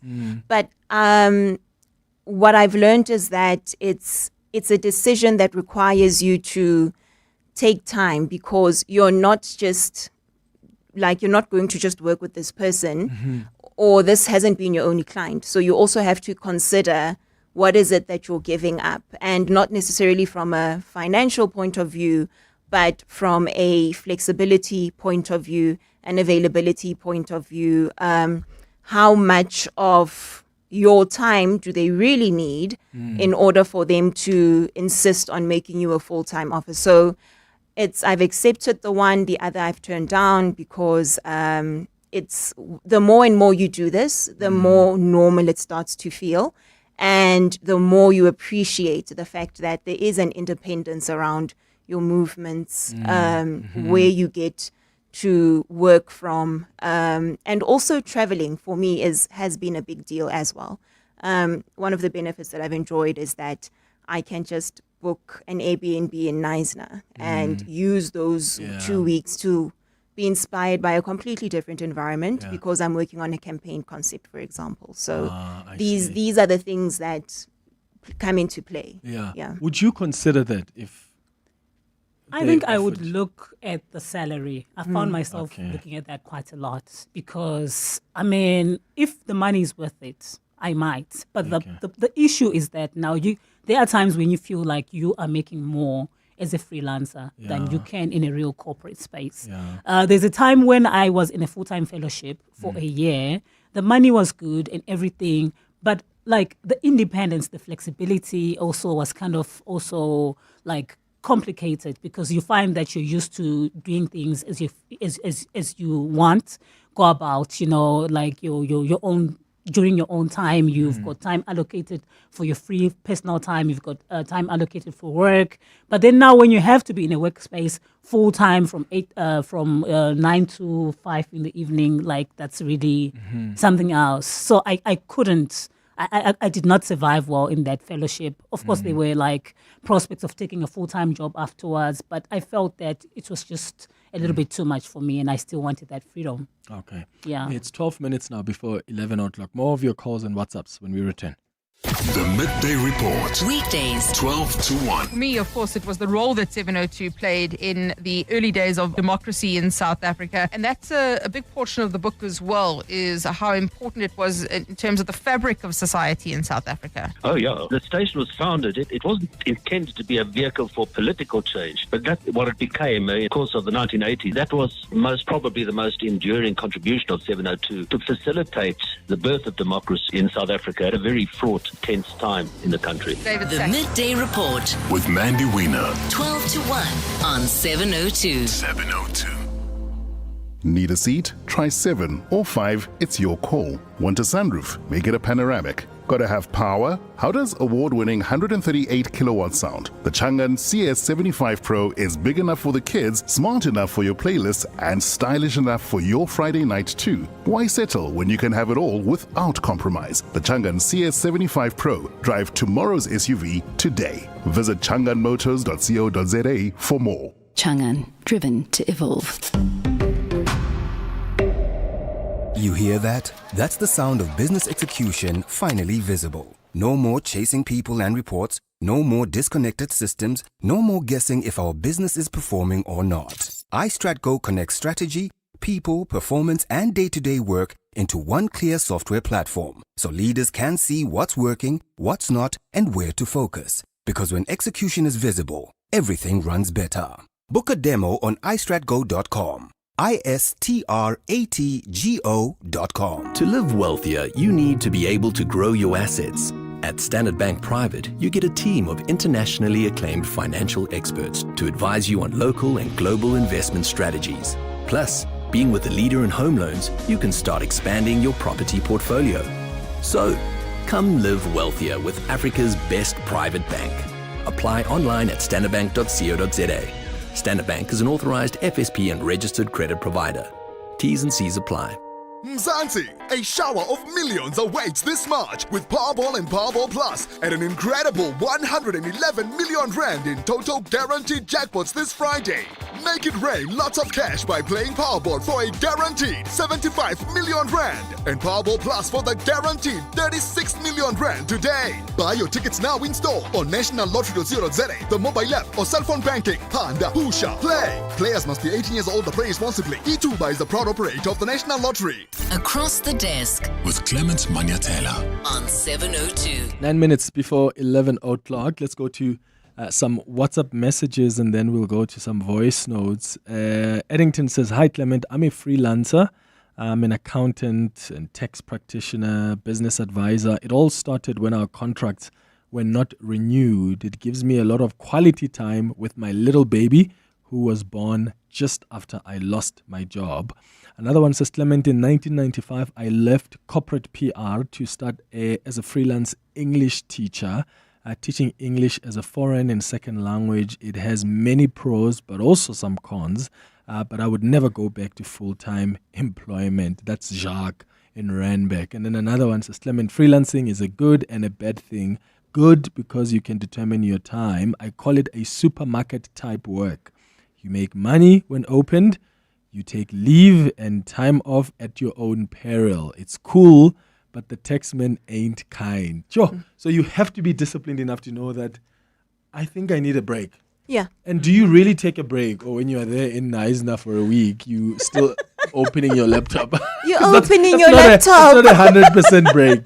You are opening your laptop. It's awful, but it has to be done because a week off means that you've possibly missed a week's off billing, especially when you've got that hourly billing system.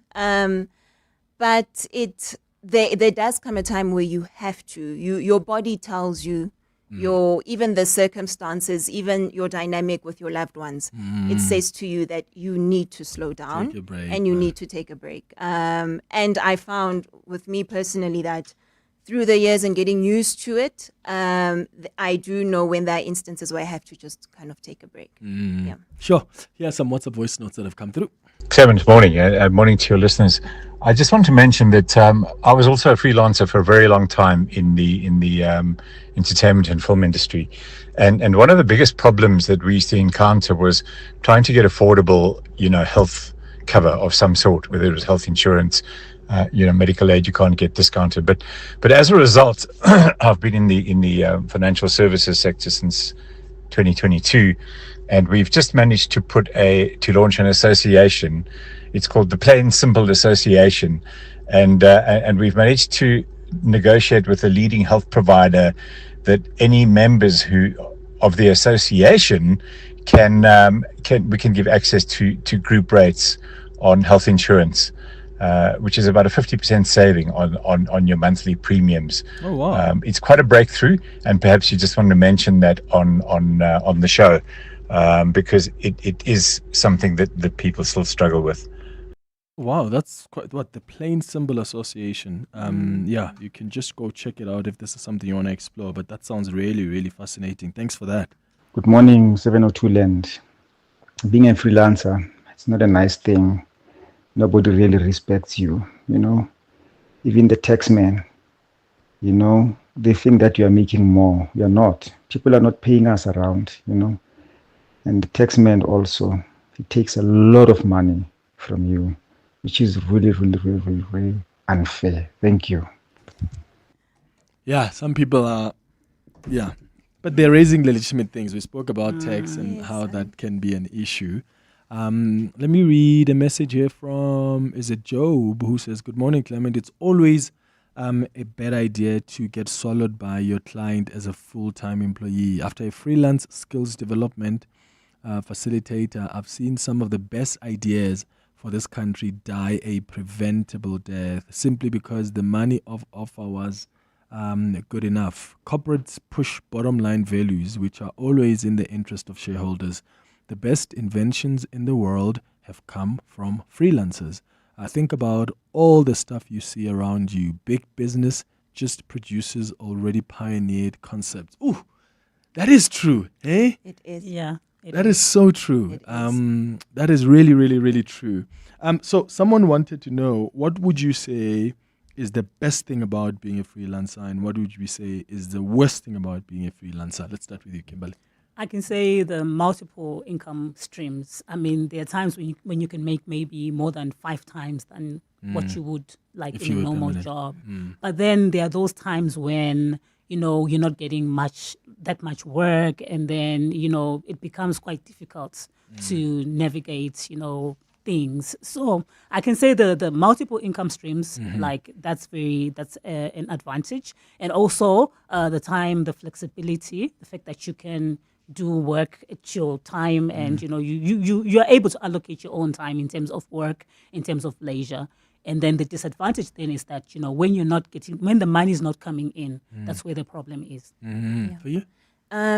Definitely, I'd agree with Kimberly. It's the multiple income streams. It's always great. The flexibility as well. For me, I've found it's made my life so much easier from a work-life integration point of view. I'm like, guys, work-life balance is not really a thing, but I found that it becomes easier for me to integrate the demands of my freelance career with what life expects of me.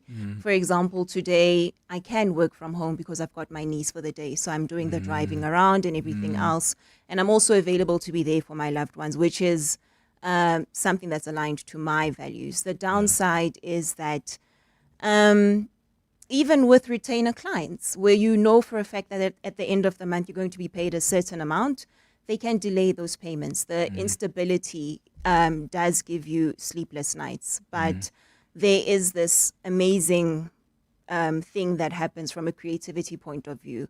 I am not bound by red tape that you find in corporates, which is what the message said. And I get to have the space to be flexible and innovative with the solves I come up with from a writing and a creative point of view. Kimberly and Ubuhle, thank you so much for coming through to share your experiences with us. Really appreciate it. Thank you for inviting us. Thank you. And all the best. Thank you so much. Promise next time we book you for an hour, we'll pay. You can invoice us. Yes. It's 2 minutes before 11. This year is the year. I'll be catching flights and not feelings. Serving looks Monday to Sunday. 5 a.m. club. Small things. I'll be awake before a Hadida can even say, this year things are gonna change. Okay, so what would you like to order then? Just hit me with the usual. Kota chicken, single chips, and a roll. Oh, the more things change, the more they stay the same. Get the Nando's flame grilled quarter chicken, single chips and roll for only 82 Rand. Nando's. Oh, what a place. If you think you cannot afford a lawyer, think again. Clientele Legal has made professional legal services affordable. You receive up to 745,000 Rand worth of legal services per year. Our range of plans include cover for you, your spouse, children, and extended family. Plans include cover for civil, criminal, and labor-related matters. Whether it's protection orders, gender-based violence, uncontested divorce, or poor service, your Clientele Legal lawyer will be there to assist you. Our services are convenient. Simply pick up the phone and call your lawyer or send us an email and we'll get back to you. All plans include a bail benefit of up to 5,000 Rand and we'll go to the police station and pay it for you. Plus, Clientele Legal offers you 24-hour telephonic legal advice. SMS Legal to 48721. That's legal to 48721.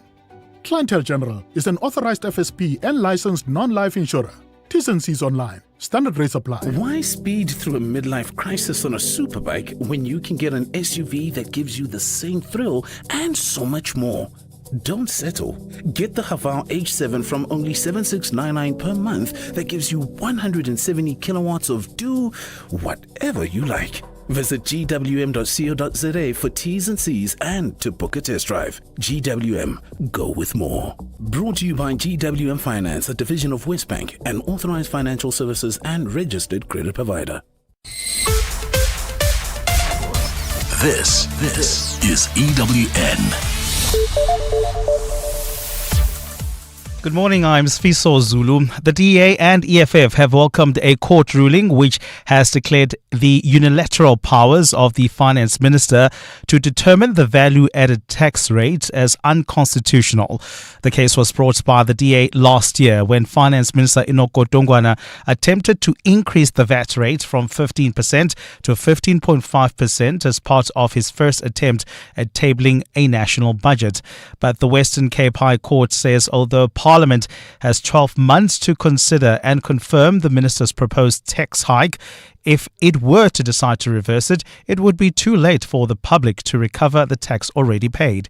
Lindsay Dentlinker has more. In considering the matter, the court said at issue is not whether the finance minister is the correct person to set the tax rate, but whether the constitution permits Parliament to delegate this power. A full bench of the court said the DA has vindicated an important constitutional principle, that the power to impose, reduce or abolish taxes resides with Parliament. It says this power may not be delegated to the executive to the extent that it bypasses the money bill procedure. The DA's Federal Council Chair, Helen Ziller. That underscores that the DA was right all along to say that it was unconstitutional and unlawful for Minister Godongwana to seek to raise the VAT, and it was right for the DA to oppose it so strongly. The court's declaration of the invalidity of Section 7.4 of the VAT Act is subject to confirmation by the Constitutional Court. Parliament has been given 24 months to amend the VAT Act.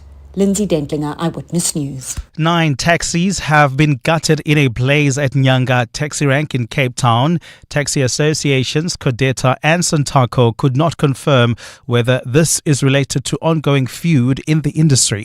Firefighters were dispatched to the scene in the early hours of this morning. City of Cape Town Fire and Rescue Services spokesperson Jermaine Carrollser says crews managed to contain the blaze. Preliminary reports are that 5 Quantums and 4 Iveco Sprinters were destroyed in the blaze. No injuries were reported and the cause of the fire is undetermined. Political parties in the Tshwane municipality remain divided over the corruption allegations levelled against the city's chief financial officer, Gareth Mnisi. A special council meeting was called yesterday to deliberate on the allegations against Mnisi. However, it was postponed due to the report not being finalised. Some political parties have accused Mnisi of having unexplained wealth, not declaring his business interests and misrepresenting his CV. Tabiso Goba reports. In 2024, Gareth Mnisi went through a divorce, bringing his private affairs into the spotlight. His divorce settlement, which is publicly available, details the extent of his wealth, which includes a fleet of luxury sports cars, 10 We apologize for the abrupt cuts on that soundbite.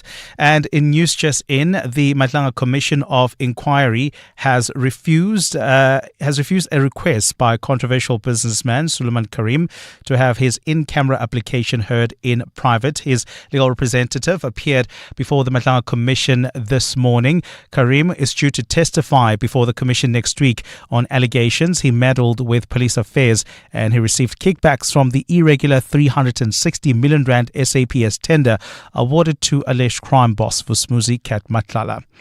And the U.S. and Venezuela have agreed to re-establish diplomatic and consular relations. The two sides have agreed to make a joint effort to promote stability, support economic recovery, and advance political reconciliation. While their diplomatic relations have been improving since the U.S. military captured Venezuelan President Nicolas Maduro in January in a surprise raid, the announcement of formal bilateral ties marks a hugely symbolic step. U.S. President Donald Trump ordered troops to seize Maduro and his wife, bringing them to Manhattan in New York at a court to face allegations of weapon and drug offenses, which they deny. Gold is trading at $5,117.32 an ounce. The rand is at 16.57 to the dollar, 22.15 to the pound, 19.25 to the euro. Brent crude oil is at $85.08 a barrel. And in the traffic, we've got an accident reported. It's right on the N3 South. It's right near the Gilulis interchange. It is causing heavy traffic volumes from Linksfield Road.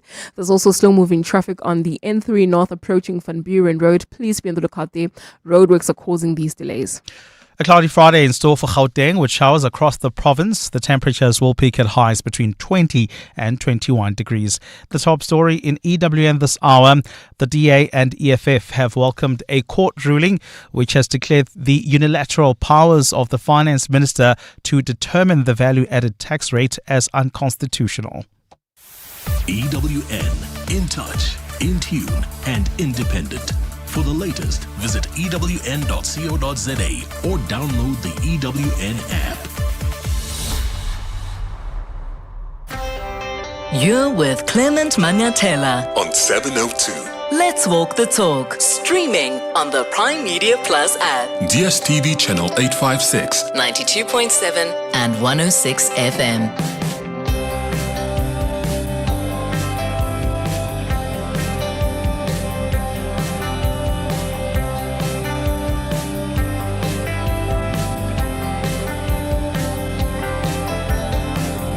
6 minutes after 11 o'clock. Dumelang, Sanbonani, Bonjour. Welcome to the third and final hour of the Clement Manyathela Show. And we get straight into our relationship feature. Relationship issues. Relationship talk On 702. Are you in a relationship where your wife or your girlfriend out-earns you in a heterosexual context? Or have you been in a relationship like that? Are you in a relationship where you, as the lady, the girlfriend, the wife in that relationship, you out-earn your partner?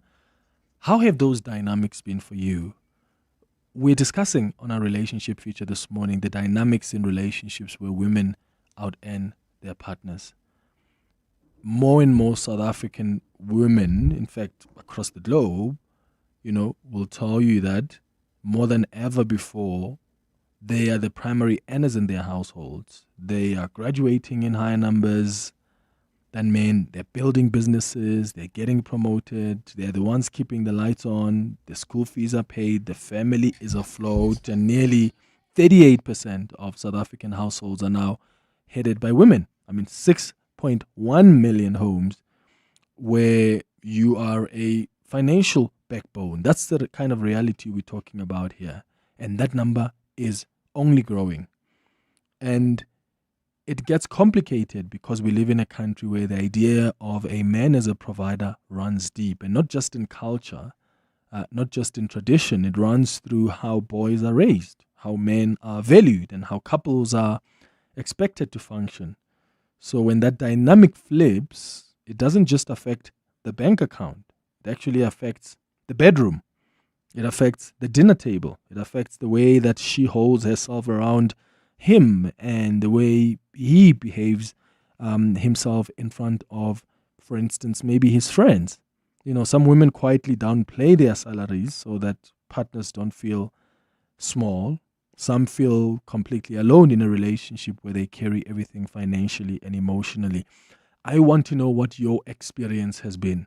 If you and more than your partner, maybe you are the one that is the breadwinner at home, or maybe your partner is unemployed or has had issues with their business. How has that affected your relationship, if at all? And I'd like some positive stories as well. Maybe it's brought you guys closer together. Give us a call on 011-883-0702. And as the man as well, who is in a relationship where the woman earns more than them, have you found that the dynamics have changed? Do you find you are respected less and less? What is your experience? The WhatsApp line, 072-702-1702. Dudu Nhlabati Madonsela is a relationship coach in studio with us to guide us through this conversation. How are you doing, Dudu? Welcome back to the show. Good morning. Morning. How are you?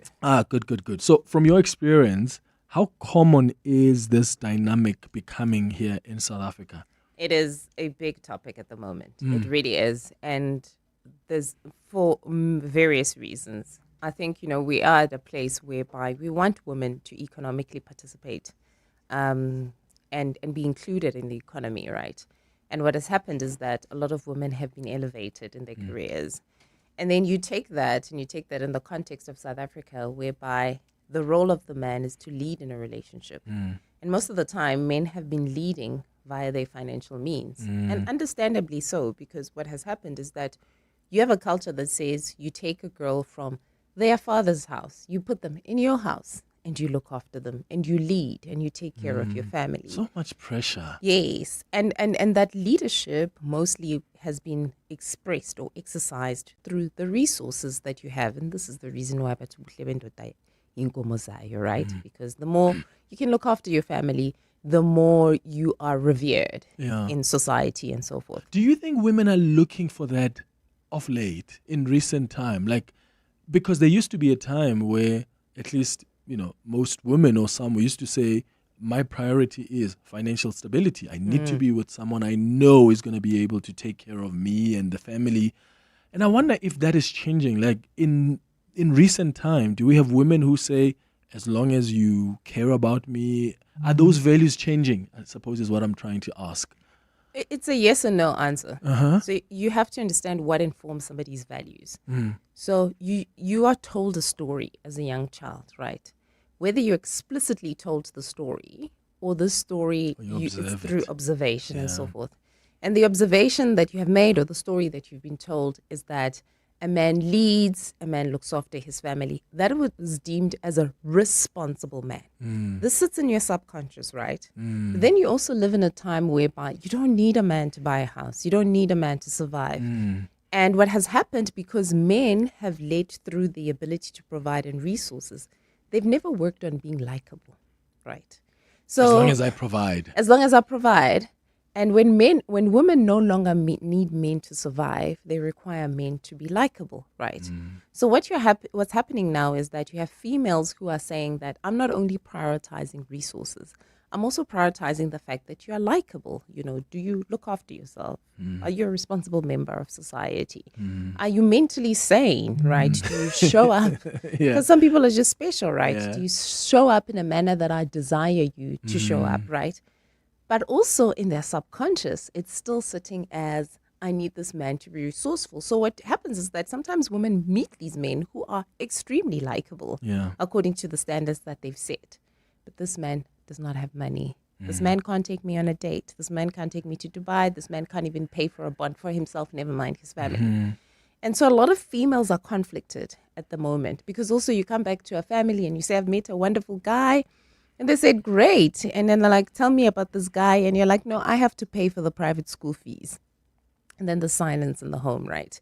And there's a lot of people who just don't want to put themselves in that situation Yeah. whereby there's going to be silence over the partner that you have. Even amongst friendships. I mean, Yes. if you go to your friends, like, oh, I went on a date, or I met this guy, and like, ooh, one of the questions that come is, what does he do? Exactly. What does he do? My friends are all in their 40s, right? If they meet a guy right now, and like 60% of my friends are single with no kids. If they meet a guy right now and they're like, oh, I met a guy and so forth, I'm like, okay, so which private school are we sending the kids to? And then the moment of silence, I'm like, aren't you a bit too old to be building with a man, right?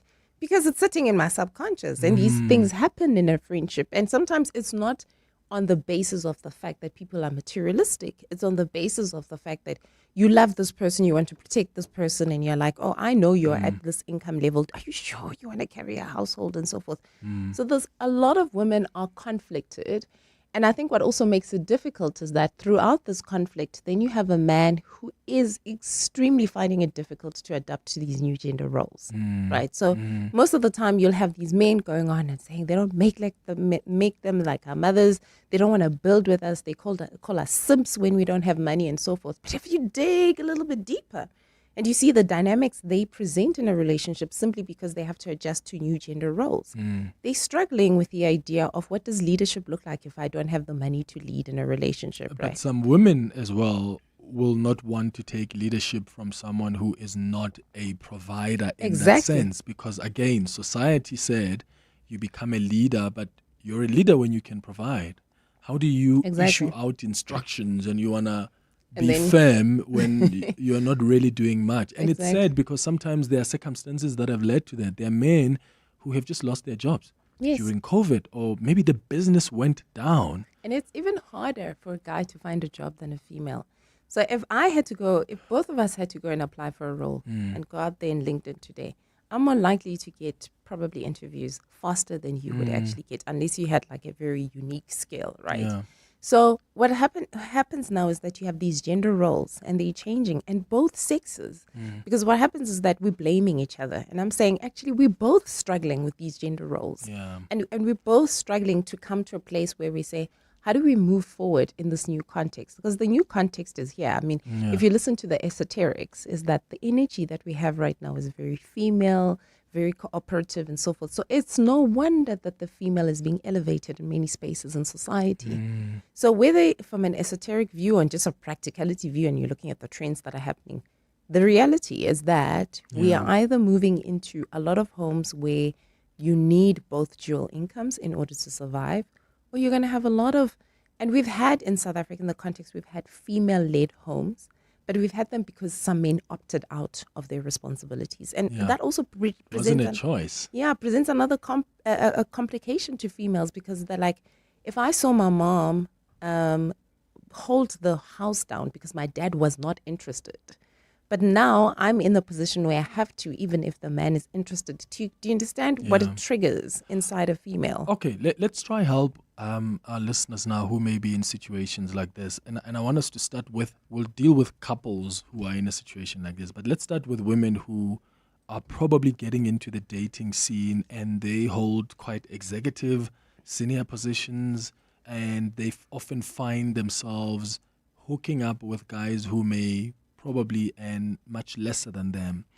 How should they confidently walk into that date and be comfortable and honest about who they are? Because I've often heard women who say we often have to dumb ourselves down and even lie about your finances, lie about like the position you hold, because you don't want the man to feel like, this is gonna be tough. So how do women then deal with that? So just your question right now, they shouldn't do that, right? It's not sustainable and it's not going to lead to any happiness in the relationship. I always say to the woman, if you don't see the hero in him, don't date him, right? And you have to decide what constitutes a hero, or the definition of a hero for in you. your world, right? And in the context of the fact that, yes, you've been told that a man is a hero if he can look after you, but that was the construct of society back then, and it worked in the construct of the society then. But right now, you have to define what you see as a hero. Is this a man, whether he earns 2 cents or not, he's resourceful? Is this a man who takes accountability? Is this a man who shows up? Is this a man who takes leadership even if he doesn't have the money to take leadership? And you don't need to have money to take leadership. Absolutely. Like for me, if I have a burst tire, yes, I can go and buy myself a tire and so forth or whatever, but I'm stuck on the side of the road and a man comes to my rescue. That is, it's a big thing. It really, honestly is a Even big if you thing. can change the tire yourself. Yeah, why am I even learning to change the tire? But the fact that you can come through for me is a big thing. And I think sometimes that's what men sometimes also miss, is that it's not necessarily about the man. Even if you're coming through to get my card, to go and walk to the tire shop and go and get a tire and come back with the tire. Can I send someone to sort it out? Yes. Well, my husband will send somebody to sort it out because he's busy, right? Okay. But also, he's taking away that stress from me by sending someone to sort it out. Whether Or maybe he I sort- ask you, babe, just go into the garage. I'm sure the guys there can help.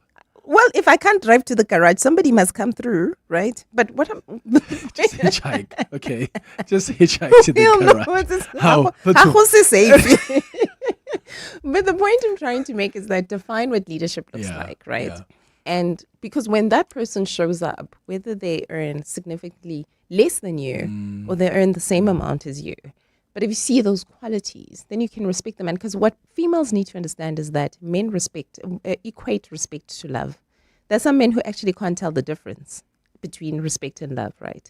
So when they feel respected, they feel love. And this is the reason why they can enter into polygamous relationships, because you're like, there's no way your wives love you equally. And they're like, I don't care as long as they respect me equally. So that's quite a big thing. And you cannot respect a man whom you don't see the hero in. So you have to define what a hero looks like, and also ask yourself the tough questions that if I can't get past the fact that he needs to earn a certain amount to be a hero, is that my story, or is that the story I've been told by society? What difference does it make? Why is it a big thing in my particular world? We almost like have to, what do you call it? We have to drop the stories that we were told as kids. Yeah. And adopt our own stories. And unfortunately, there are some people who, for them, because based on their value systems and so forth, the ability to provide will always be important. But rather be honest with yourself from the beginning, and don't enter a relationship where later you break down the man because he cannot show up for the very same thing he declared in the beginning. Okay. So are you then saying the women who find themselves in that situation, if someone is going on a date tonight, must they be honest about who they are? Like, I am a big shot in this company. That's it. And then take it from. So don't try dumb it down to try and observe the situation. If he cannot accept that narrative from the beginning, then he has self-esteem issues, and now you're going to be dealing with a lot of things. Yeah. And sometimes you've got men who also overcompensate when they earn lesser than their wives or girlfriends. I mean, some of them then become controlling or aggressive because their sense of self is unraveling and they have no language for it. So what's your advice then for the men? How can they deal with these dynamics in a marriage or in a relationship? Because as you say, many of us have been socialized to know and believe that as men we are there to provide and to lead, and if I'm unable to provide in the way society has told me my position is to provide, where I must make more money, then I often will feel like I am less off. I'm going to use two ways to answer that question. I think the first one is that they need to get to the point where they have a conversation with regards to what's their self or sense of self is based on. In terms of, the value that I provide to society, what is that based on? But there's a beautiful way to explain what you've just asked right now, and also the dynamics in terms of why they struggle in relationships. There's something called a transactional analysis model when it comes to relationship. Basically, it says you can show up in three ways. Either as the parent, or the adult, or the child. And the adult is easy, right? When people are both adults in a relationship, they see each other as equals, right? They are both accountable for this relationship. There's an equal amount of respect. In these relationships where usually the woman out-earns the male, this is the dynamic that you see. What happens is that the woman takes on the parent role. What happens when you're a parent and you show up as a parent for anyone, that person shows up as a child. And there's three ways in which they show up as a child. They can either show up as a child that listens to you. It's like, oh, okay, everything that you do, I'm fine with it. And usually it starts like that, right? And then what happens is that as this man goes through this process of asking himself, and also society, I mean, I always make this joke, and I say one day this guy, we're talking about this guy, and he said he's a stay-at-home husband. And they asked him, are you unemployed or are you a stay-at-home husband? Because when females say they are stay-at-home wives, everybody understands they're a stay-at-home wife. But society is like, are you sure you're in that position because you want to? So what happens is that because now these dynamics start playing out, what happens is that they become the rebellious team, right? And the rebellious team now starts questioning, pushing boundaries, doesn't sleep at home. I want to be a man. I want to exercise my right. Those toxic behaviors come through and so forth and whatever. And they go through this never-ending cycle. And the reason why that happens is because of the fact that the female usually shows up as the parent.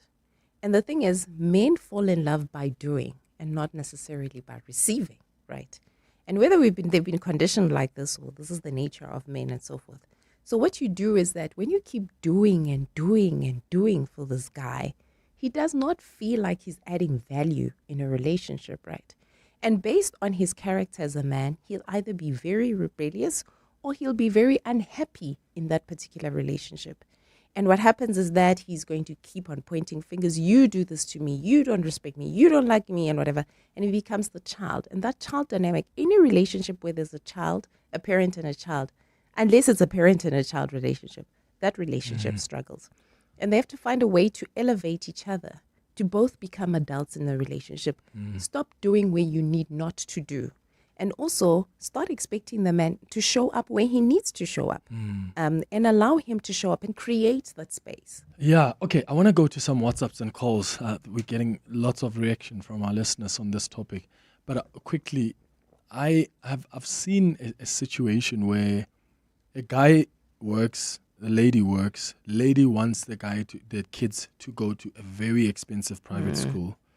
And the guy says, I can't afford that, but here's this former Model C school. It's still good enough. It's a public school, but it's a former Model C school. It's good enough. But mommy for the kids says, no, I want my kids at that expensive private school, and I don't mind paying for it. But the guy feels that's my responsibility as a man, and I don't want you to pay for the kids. I'm saying let's take them here. And I've seen that become like a thing that makes a couple fight. How do you resolve a situation like that? Like, is this where a woman needs to just accept it? Or is it a man who must also just accept that this woman has the resources, so what's wrong with sending the kids to get better education at a private school? Usually I say to women, imagine when you get home, you love cooking for your family. You love cooking. You love the nurturing role in the relationship. And then your husband says, you know what, I just want to start eating chef what's food. I'm going to get a chef, and the chef is going to come and they're going to cook every single day in this house. Imagine what it does to you, because you start questioning yourself, don't you like my cooking? And because you've centered your image around being a nurturer and this is the value add in the relationship, it does hit you big time. So in that instance, as much as, yes, you can afford that school, right? You have to, how you position the conversations must be very, very different. So it's not about letting go of your desire for your kids to go to a good school, but it's understanding that this man, the way he sees himself, he's always seen himself in the role in the relationship as being able to provide. And these are the things that he needs to provide for. The minute now you introduce something as, I will pay for it because you can't, that dents his image of self. And it's how you position the conversation. Okay, I get it. All right, let's go to some calls now. Noktula, let's start with you. You're calling us from Randburg. Good morning. Good morning, Clement. I hope you're good. I'm good. So, I think like maybe men have equated leadership with financial provision, which I think they two separate things in the sense that I think women want a man who can lead. Yes, we do want someone who can provide. But if you can have all that money but are not able to lead your family, for me, it doesn't help, because we want someone who's emotionally present. Because here's the thing. I feel like when men have a financial crisis, they're not present and they're stressed about the money. And then they're no longer loving you and caring for you, because for them, caring for you and loving you is providing financially, which for me, I don't think that's the way. I think if there's financial issues, we both sit down and we talk about it. And the money is our money. It's not my money. It's not your money. I mean, it depends on the woman that you date. But for me, I'm like, the money, we put the money in a pot. It's our money. If you are married, it's our money. It's not just your money, you know. So if you're not leading the family spiritually, you're not leading your kids spiritually, you're not leading your wife, but you bringing all this money, it's not helpful. So nowadays, women are able to bring in the money, and men, I think they're having an identity crisis, because it's like, what can I bring into the table other than money? Yeah, no, you absolutely. see, now this has become an issue. So I think that's my 2 cents when it comes to, because even if you don't earn as much, but you have potential of starting your own business, you're showing potential that you are. Yes, you've got a vision. Like, women want men who can lead and have a vision. I want to see how every day when I would I want to see that you have potential. You know, are you making means to go to school, finish your studies, start your own business, things like that. You know, as long as you are, okay. No, okay, got it. cool. Oh, true. No, Tula, thank you so much for that. That's such valuable contribution there. Thank you. I really appreciate your call. Nomsa, you're in Kempton Park. Yes. What do you think? Okay, how are you, Clement? Good. Go ahead. I'm good. With me, my experience is that I do a counseling for women. They normally experience this. Men have got generally, not all of them have got inferiority complex. When the woman is earning much, advices from the woman for them, they feel like you're advising me because you think I cannot think. That's a great example that most of the time they will raise. They will say, for instance, at work there is a function. We are invited and I'm taking my husband with. And then basically I'm advising my husband, okay, we're going to go for this function. May you please dress like this and like this and like this.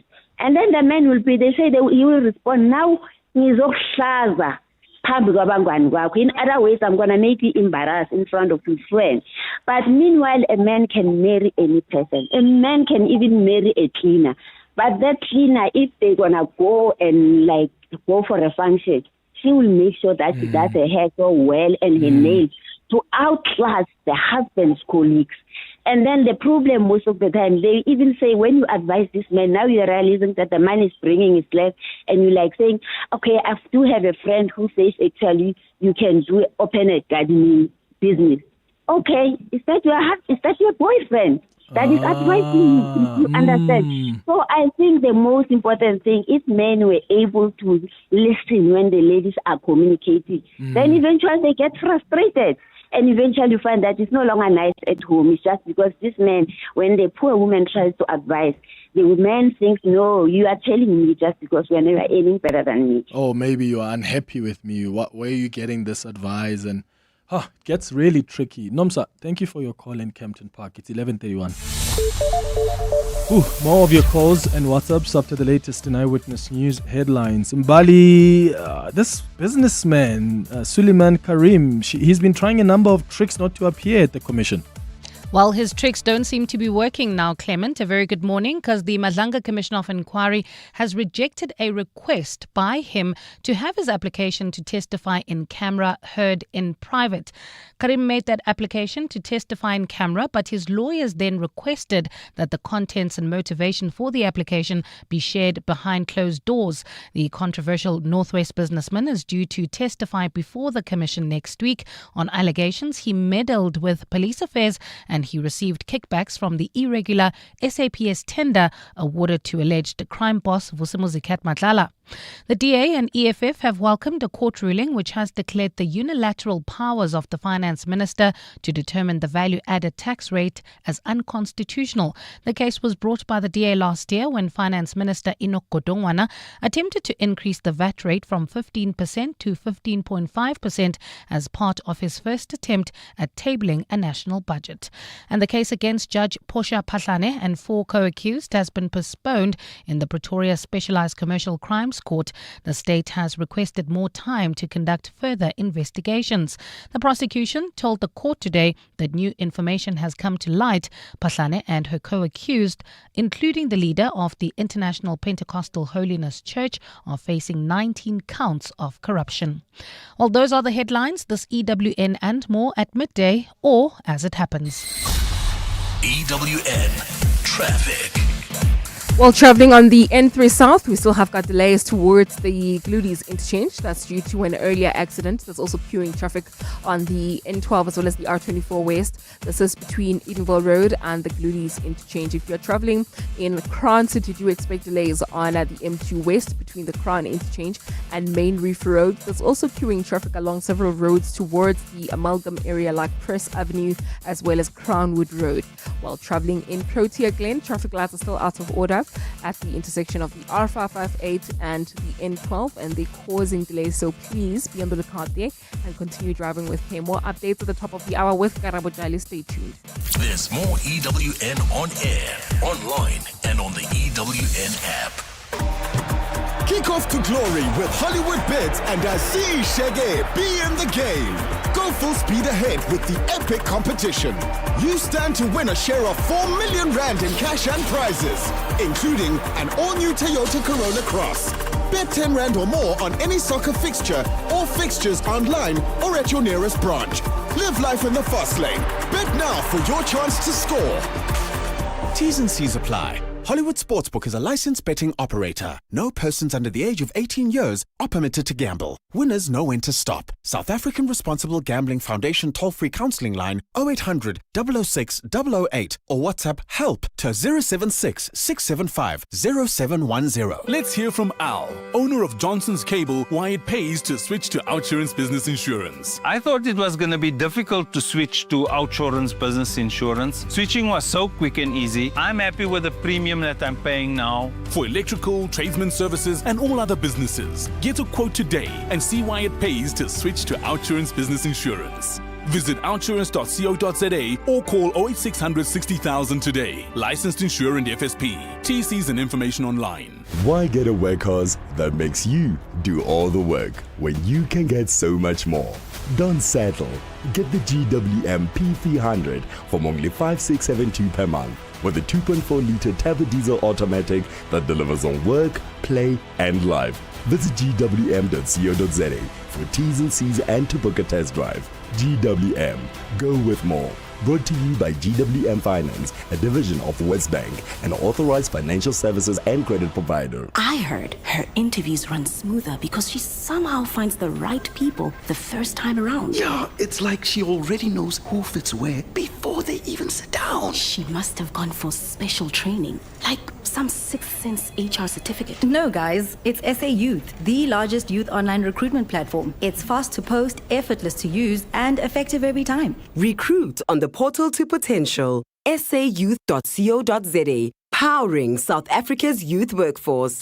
702 is in conversation with Capitec, discussing how South Africans can protect themselves against financial crime. Scammers really succeed because they exploit, like you said, predictable human behavior. And generally, it's not because people are careless or uneducated, but every scam is tailored around very specific emotional triggers. So the first one really, and this is the most important one, is the sense of urgency. So when you feel rushed, right, you stop thinking critically and you go into that survival reptilian brain. The second one is this fear of loss and loss aversion, and people react faster to the possibility of losing something. There's also authority bias, so people automatically trust someone if they sound like they're in charge. Scarcity and competition are especially exploited in so-called online market scams, so that fear or FOMO of missing out. Convenience and habit, we're used to receiving, for example, messages from courier services saying our parcel is ready for delivery, so why shouldn't we click on that link when it comes into our mailbox, right? Slam the scam with Capitec. Capitec is an authorized financial services provider and registered credit provider.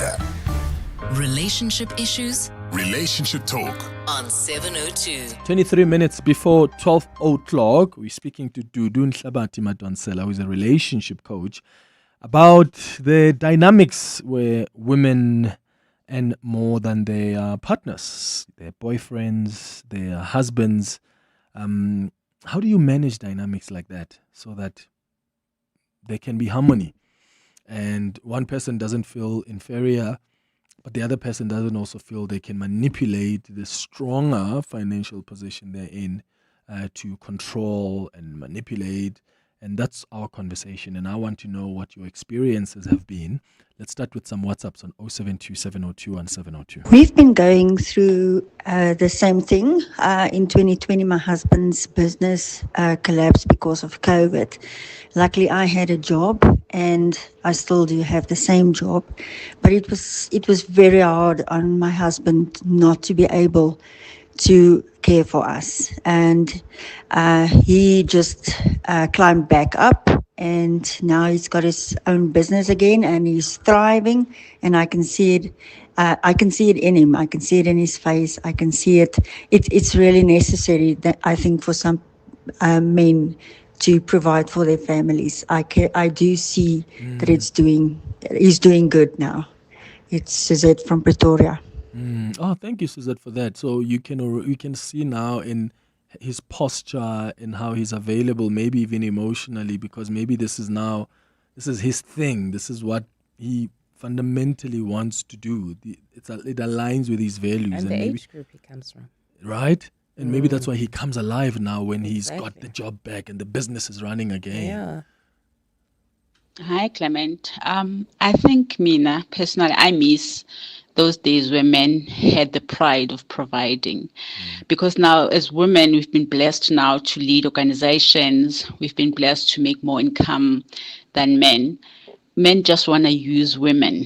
Now we are the pocket for something. They just want to come into the house with absolutely nothing. They don't want to contribute. It's like the only thing they contribute is company. They give you company. And anything else, you must provide for them. So me personally, I miss those guys that I have pride of providing. If there's them, I hope they can increase in number. This is Busisi and Pro. Yeah, Busisi, I mean, someone who just wants to contribute their company, and that time, yeah, bought a company, I think. No, but okay, I don't know. I was never ready for that.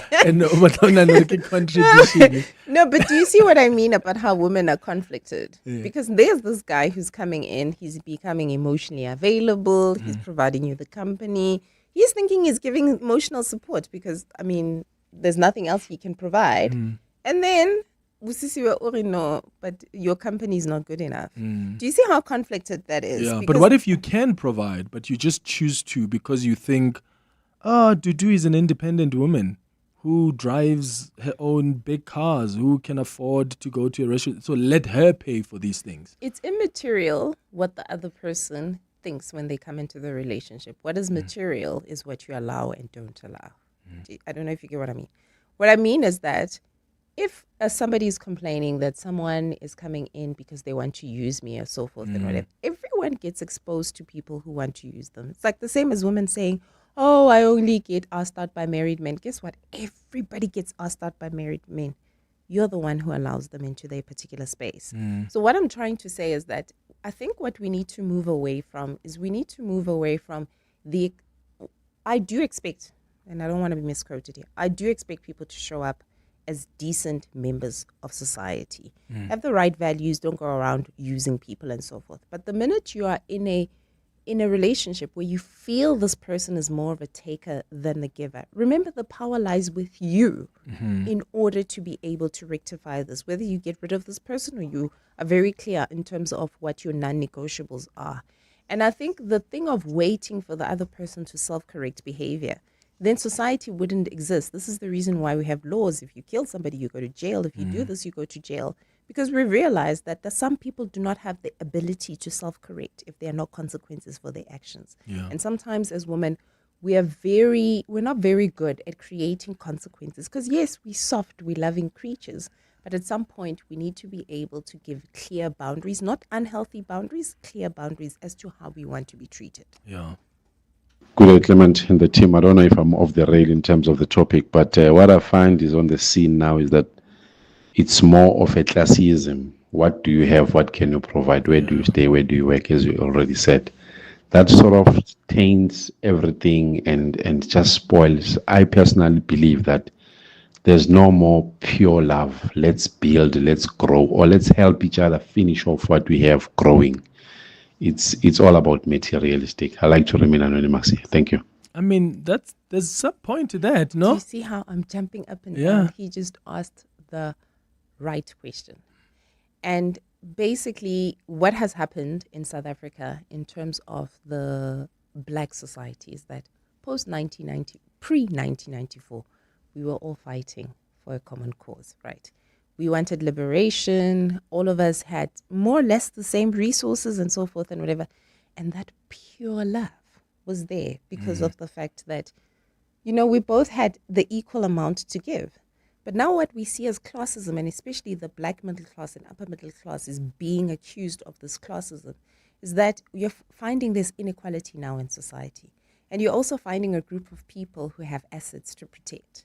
So if I have a son, and the son is going to inherit 10 million and so forth and whatever, the values I'm going to impart on my son is that you're not going to go and find a slave queen and then there's 10 million, I built this 10 million for nothing. So that what we're observing now in society is people, you remember marriage was always centered around the construct of protecting assets. That was the intention of marriage. If you look across all societies and so forth and whatever, the reason why back before 1994, the idea of protecting assets was not core when a lot of people were marrying each other. It was about marrying into the family with the right reputation, which had replaced protection of assets, right? The good family, a right reputation and blah, blah, blah, blah, blah. And now that we do have the assets, in any society that starts accumulating assets, and you're seeing that classism whereby now, back then a guy could be an engineer and then he could marry a cleaner, like the guy said before. Now the family looks at you and says, you're going to marry who? Why? And so forth. Because now there's a protection of assets. So this is the natural evolution of any society where there's inequalities and where also people are progressing faster than other people. Is it a bad thing? I don't know, right? I mean, I do hear his point in saying that, what happened to pure love, right? Which goes into another definition of what is love. We all have different definitions of what love is, right? Some love is provision. Yes, for me, love I feel love when I'm taken care of, right? And so forth. So we all have different definitions of love. And what you're seeing now is a society that's going, and even this gender dynamics, and you're seeing with women out earning men and so forth. I think South Africans forget that we are still going through a transition period as a society. And also we are finding our identity and also in these moving parts and so many things happening globally and so forth. And what you're seeing right now with this whole classism is a society, because now we're having a class system amongst black people. And something that we probably had pre-apartheid, but now it's coming back, but we don't know how to navigate that space. My worry is it's also trickling down to these young ones. I mean, you often see clips of these young ladies who are still at university or have just started working, and when they talk about, what kind of guy do you like? Oh, he must have a car. And I'm like, ma'am, you can't even drive. You can't even spell a license. Yes. You want a man who has a car. And but those is that values, classism or instant gratification culture? Maybe it is that, but it's not founded on what love. Relationships should, because I would imagine that the fact that someone has a car, how is that a good foundation and value for a relationship? How can that define? I have, and it's based on the lady who was talking about counseling women, right? It was sparked on that.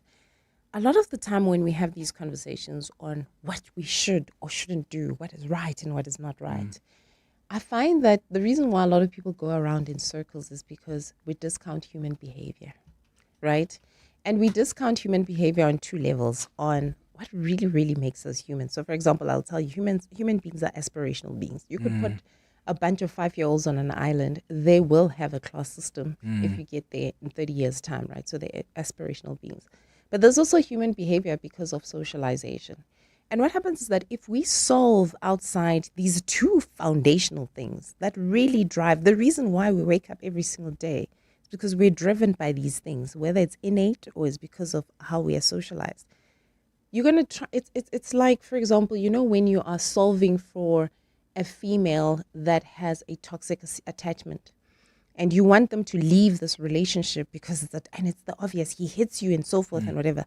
But you discount the fact that they were socialized or brought up in a certain way, and they associate love with either being an anxious avoidant, or being a dismissive, avoidant, and so forth, and you don't solve for that trauma first, you are never going to solve for this woman leaving this toxic relationship. And the point I'm trying to make with us is this. Some of the things is that, can we find solutions around our humanness instead of actually sitting and saying, because we've tried this, right? I mean, I think this is probably a 20-year conversation. These trends that we're seeing right now, they've been emerging slowly and slowly in society, and we've tried different things, and it's not working. And this is just my view, right? Maybe a sociologist can come in. I think the reason why it's not working is because we design systems that discount our humanness. And maybe we need to try and first understand what makes us human. Why do we do the things that we do? And then try to solve from there instead of solving from the other part. Yeah. 12 minutes before 12. Bongani Bingwa, 702 Breakfast. Weekday mornings, 6 to 9. ANC showers in hotels. You have no water. Vote DA to put water in your taps. That's a message on a brand new Democratic Alliance billboard in Pretoria, and it shows Panyaza Lesufi in a shower. Helen Ziller, have you received that lawyer's letter the ANC says it wants to send? No, it has sent it, and we have received it. What are they demanding? That we take down that billboard within 12 hours, and the reason they're demanding that we remove the billboard is because it apparently tarnishes the Premier's image. How so? Well, they think that we make him look worse than he actually is. But our response is to say to him, you've done all the work of tarnishing your image. You need no help from us. Bongani Bingwa, 6 to 9. On 702. This is a message from Johannesburg Water. Water infrastructure vandalism has tragic and dangerous consequences. The theft of manhole covers can result in fatalities, especially among children. Each damaged pipe, illegal hookup, or vandalized pump jeopardizes access to clean water, disrupts service, threatens public safety. Report suspicious activity to the City of Johannesburg at 0800 002 587. Help combat water infrastructure vandalism. Your alertness can prevent disasters. Okay, truck 7, that has zero warning lights. Truck 8, it's just been serviced. I guess we're running like a well-oiled machine. Where would I be without MyWay's comprehensive cover for my vans and trucks? Plus, cover for my customers' orders with goods and transit insurance. I guess we'll never know. Visit myway.co.za or dial 0860 64 64 64 and get a quote today. MyWay is a licensed non-life insurer and FSP. T's, C's and standard rates apply. MyWay. Live your way. Why worry about getting lost when you can discover so much more? Don't settle for a pavement 4x4. Get the Tank 300 from only $7,399 per month with off-road navigation that helps you stay on track. Visit gwm.co.za for T's and C's and to book a test drive. GWM. Go with more. Brought to you by GWM Finance, a division of Westbank, an authorized financial services and registered credit provider. Celebrate great sleep at a great price from Dial-A-Bed. Trust the sleep experts and save thousands, because right now you'll get 20% off all 40 Winks mattresses and bed sets. Shop in-store or online today for your less 20%. Plus, get fast delivery on our best sellers. Dial-A-Bed. Sleep for life. Relationship issues? Relationship talk. On 702. It's 9 minutes before 12 o'clock. Oh, my goodness. Let's go to some WhatsApps. 072 702 and 702. Relationship these days are transactional, period. So people are in relationship for money, especially women. Even the women that are with money. Naturally or traditionally, women has always been hypergamous. So it's a pity that with affirmative action now, women are climbing ladder economically more than men. So most of women these days are doing better than men. So we are left with a situation where they cannot find their dating mates because as men, we are nowhere. So myself in this dating thing, I check out. I'm out. I just want to deal on myself. I just want to make sure that I'm doing good. I don't have time to be stressed by somebody. So I just want to provide for myself and make sure that I'm good. The stress of dating, I'm out of it. Hi, Clement. I think people should move away, both men and women, about this provider mentality. Why should the guy provide? For what? What is she going to contribute? And the converse applies as well. In this day and age, you need a dual income. You need private medical aid, private schooling, insurance, security, all kinds of things. And yet we have this archaic idea that, no, the guy must provide. Those days are long gone. Long, long gone. Women also have to contribute. I mean, what's the point in getting married and then giving away 50% of everything you have? There's no place in society for that. None whatsoever. And if you look at what's happening in the US, black men are walking away from it, the whole provider thing. Why should he provide? If you want to spend 10,000 Rand in your hair, that's use your own money. You know, I prefer to remain anonymous because this is a massively contentious issue. Yeah. Don't worry. You will remain anonymous. You spoke about when you spend 50%. There was a question that came earlier on about like budgeting. You know, when a partner earns more, it can sometimes shift the power dynamics in a relationship. So how can couples make sure like financial differences don't translate into emotional imbalance? So if the man was the one who was sort of deciding like, okay, we do this, and suddenly you earn more as a woman, and now you want to take over that responsibility, or can the men still somehow have control over even your finances, even when their business has gone down, and you still keep the principle that existed in the family, in the household, that he leads? So can he lead with your salary as well? Yeah, so in relationships, you'll find that it doesn't necessarily mean because somebody's earning more that they are better with money. There are instances where the person who actually earns the least is the one who's great with budgeting and controlling the money and so forth. And I think to answer that question, the main thing is that you must be clear in terms of what vision you have for your family. So if the vision for the family is that I want well-educated kids, I want a regulated nervous system, you must come home, there must be food, there must be warmth and so forth and whatever. If I have to take over certain responsibilities in order to keep that vision going, trust me, it's not difficult. I think the most important thing is that most couples need to have a vision for their family. You know, there are couples whereby I earn what I earn, I pay what I pay, but nobody knows what we really do with our money in this home. And that's because you haven't defined a vision for that family. Because once you define a vision for your family, you can be able to say, I'm going to compromise on the 10,000 Rands week because this is what we're trying to achieve. Or my partner is trying to achieve A, B, C, D, E. So I'm going to hold back on certain expenditure because of this and this. So I think that is the way to sort it. But the main thing I want to say, because I see time, and I wish like policymakers could actually listen to this conversation. What you're finding right now in South Africa is that you're finding a dynamic in the market whereby there's certain decisions that have been made, even made at a policy level, that we are seeing unintended consequences of. So take a girl child to school, elevate the female and so forth and whatever. And what happens is that, and I don't think from a policymaker perspective, this is because of oversight. This is because now we're seeing the results of that playing out and it's a trial and error. What happens in a society whereby the man is underutilized or the man feels that he cannot contribute fully to society, a society where a man cannot look after himself, he doesn't have the confidence to look after a female. And when you have a society where you have a man who does not have the confidence to look after a female, he does not show up as a great partner in a relationship. And what happens is that you have then females who want to, and when you want any society to thrive, you have to make sure that the family structure is intact. Then you have females who are working on themselves, and then you have men who are practically depressed or have opted out of society and so forth. And that impacts the family structure of South Africa. That trickles into crime, that trickles into other things and other areas in society. So right now, we used to think because we had structures in place, because we had a patriarchal society at that moment that organized the societies for us and whatever, we underestimated the power of relationships and dating and how you actually build a society. This could actually be linked directly even to GDP. So what we need to do right now is need to sit down and say, what kind of a society do we want to build? Because now we've seen that the unintended consequences, and say, how do we then link that to a strategic plan to say, how do we move this country forward and make sure that we have the family structure in place?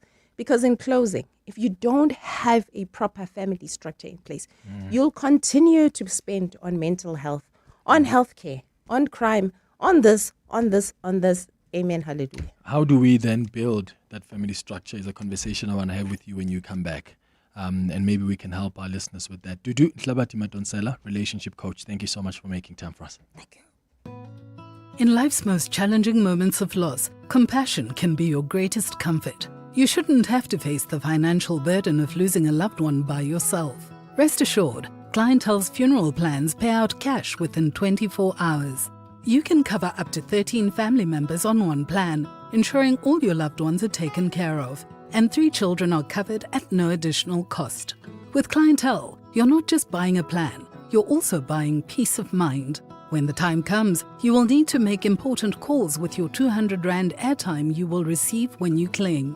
Plans offer double accidental death cover, as well as transport, grocery, and unveiling benefits. Apply today. It's easy. There are no medical examinations and no paperwork. SMS funeral to 31586. That's 31586. Clientele Life is an authorized FSP and licensed life insurer. T's and C's online. Standard rates apply. On Friday, 13th of March, the Grateful Hearts Foundation invites you to celebrate motherhood, love, and legacy at Belu. A Mother's Love, a powerful evening of art, food, and wine in Rosebank, hosted at Aspire Art in the Atrium at Keys Art Mile. Experience works by Sem Mhlengetwa, Zizi Poposwa, Blumo, Diale, and more. Enjoy a harvest table by Lady Day, fine wine, and an intimate artist panel. All proceeds support pediatric cardiac care through Nelson Mandela Children's Hospital. Get your tickets today on Howler. At Chamberlain's, there's something for everyone. From building supplies for the home renovators to garden essentials for the homemakers. From power tools for the DIY doers to painting supplies for the patio Picassos. We even have coffee for the slightly sleepy and snacks for the young ones. And for the ones who can never quite find what they're looking for, we have you covered too. With our promise to find and source whatever you need. Chamberlain's, famous for hardware since 1903. Coming up on the Midday Report with Mandy Wiener. Good morning, Mandy. Good morning. What's popping? So there's an application at the Madlanga inquiry at the moment for a witness to give evidence in camera. The Northwest businessman, ANC leader Clement Manyathela is saying, well, other people have been killed, so I also want the opportunity to testify in camera. The courts have ruled that part of the VAT Act is unconstitutional. The DA going to court on that. You've spoken about it on your show as well. Judge Portia Pachlani has appeared in court today. Always jarring. Well, it's the only time we've seen it, a judge appearing in court like that. We'll speak to a 15-year-old Benoni girl who's heading to the F1 Academy. And it's just such a cool story. Wow, that's so cool. Yeah, it's like us. She's just done well and she's been picked for the F1 Academy. Obviously, she needs funding, so we'll chat to her. And it's Friday, Clem. Spots and good things too. That's what's coming up. F1 season, huh? Yes, it's back. I saw Lewis, I think it was at first or second practice, came number 2. Lando Norris number 1, who just got married, by the way, recently. Lando Norris. Lando didn't get married. Lando. What's his name? Charles Leclerc. Charles Leclerc. Yeah, Lando broke up with his girlfriend. Lando? He broke up with his Portuguese model girlfriend. Okay, we're out of time. Mandy Wiener coming up after the news. I'll be back with you on Monday between 9 and 12. Have a beautiful weekend, my friends. Bye-bye. This is EWN. Good afternoon, I'm Bali Dlamini. The Madlanga Commission of Inquiry has rejected a request from controversial Northwest businessman Suleiman Karim to have his in-camera application heard behind closed doors. This morning, Karim filed an application to testify in camera. However, his lawyers did not want to divulge the reason for this on a public platform. He is due to testify before the Commission next week on allegations that he meddled with police affairs and received kickbacks from an irregular 360 million rand police tender awarded to alleged crime boss Vusimuzikat Matlala.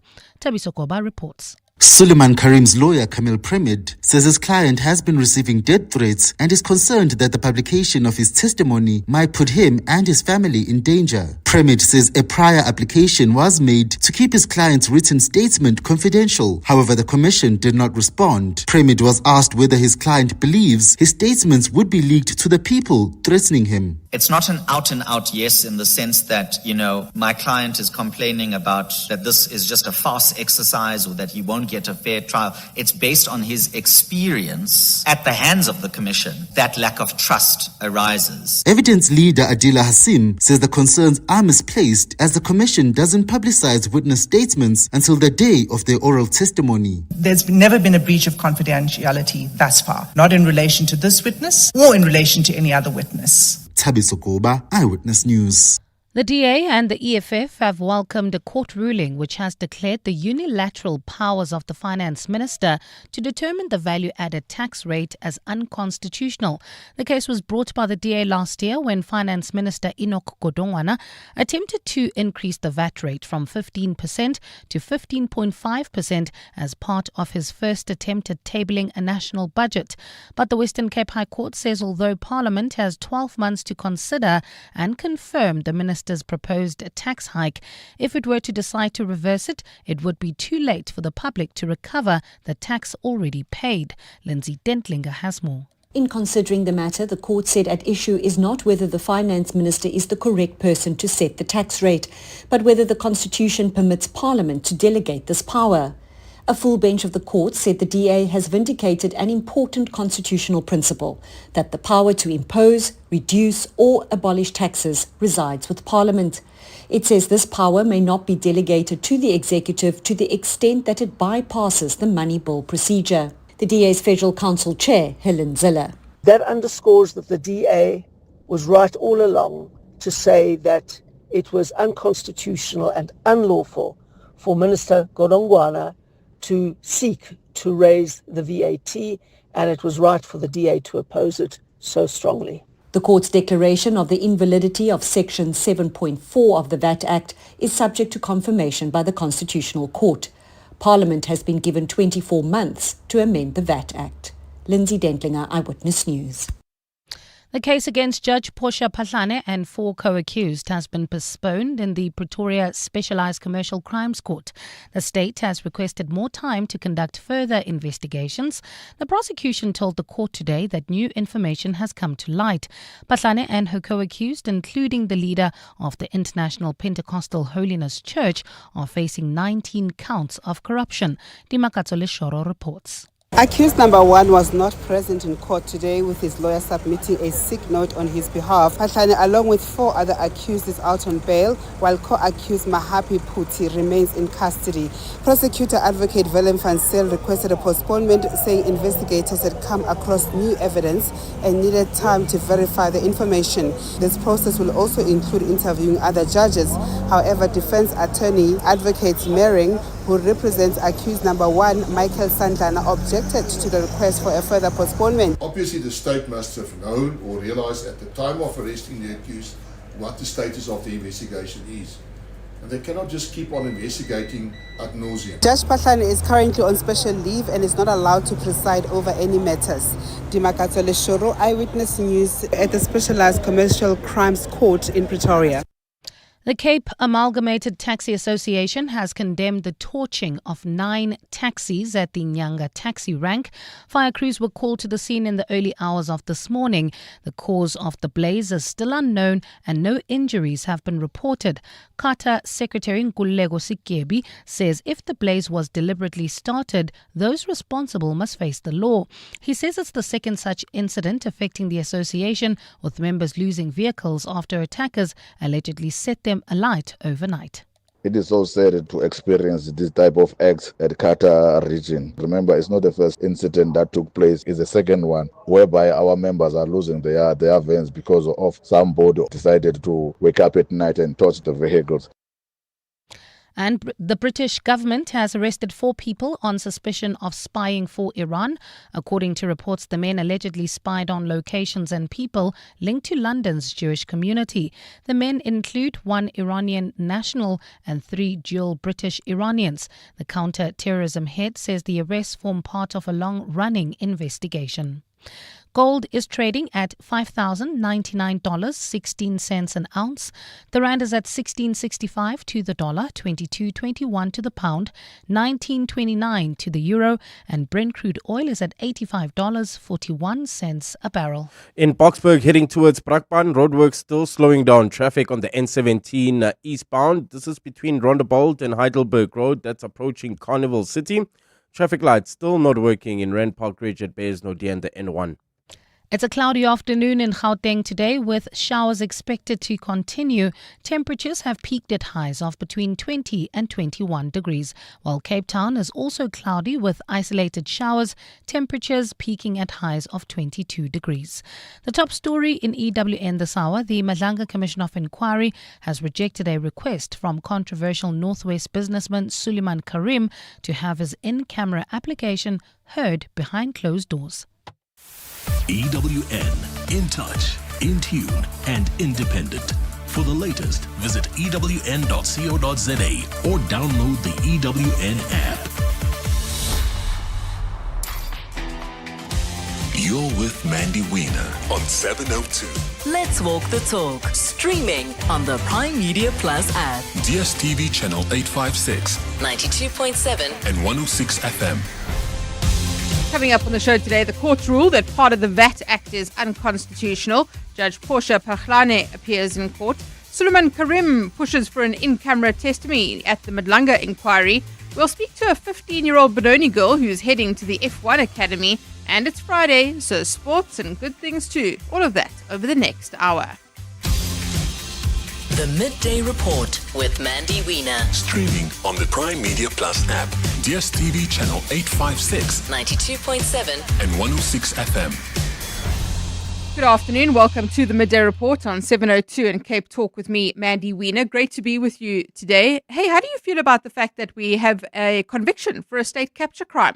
Vincent Smith has been sentenced to 7 years in prison, a plea deal done with the state, with the National Prosecuting Authority, an ANC MP actually going to jail for state capture for the Bosasa matter. Is that sufficient? Would you like to see more happening? We know that a number of cabinet ministers, senior ANC people, Gwede Mantashe and Mbulu Mokonyane, others have been implicated in the Bosasa matter. Would you like to see them also being put on trial and convicted as well? Send me a WhatsApp voice note, 072 702 1702, 072 567 1567. And then, of course, we will also speak about this decision today in the courts around VAT. The DA and the EFF both welcoming that decision. We'll try and unpack it and explain it for you too. You can send us a WhatsApp voice note if there's anything you would like to speak about today. You can also tweet me at Mandy Wiener. But we start at the Madlanga inquiry where Northwest businessman, ANC leader Suleiman Karim, lodging an application for his testimony before the Madlanga Commission to be heard in camera. You heard in the Eyewitness News Bulletin that Karim was under surveillance. He'd received death threats ahead of his testimony. Others have been killed. He doesn't want to be ambushed, hence this application. Tabiso Goba, EWN reporter, following that story for us. Tabiso, good afternoon to you. We do now have a decision on this matter. Good afternoon, Mandy. I do have to say that I'm sorry, Mandy. I just stepped away from the from the TV or where I was following the Madlanga Commission, so I'm not really sure what decision that you are referring to. It's possible that I got it wrong. That was what I understood from the EWN bulletin. But tell us about the application that's been made. Oh, no. I understand what you're saying, Mandy. So that decision, so the Suleiman Karim's lawyers, they have an in-camera application. So basically they wanted that when he testifies next Monday, that he testifies in camera, obviously behind closed doors. But they also made a request, Mandy. They made a request that this application that they have filed, that they don't want to reveal the contents of that application in a public session where there's media and camera. So that decision that you're referring to, that was referred to in the EWN bulletin, is that it was refused for that in-camera application to be heard behind closed doors. So the in-camera application is currently being heard now, but there was a request from the Suleiman Karim's lawyers that in-camera application also be heard in camera or in private. So that's the decision that's been made, that it has been refused and now it's being heard in an open session. What is the basis of his application? So the basis of the application, and I think before we go there, Mandy, I think we need to go back just a bit. We do know that Suleiman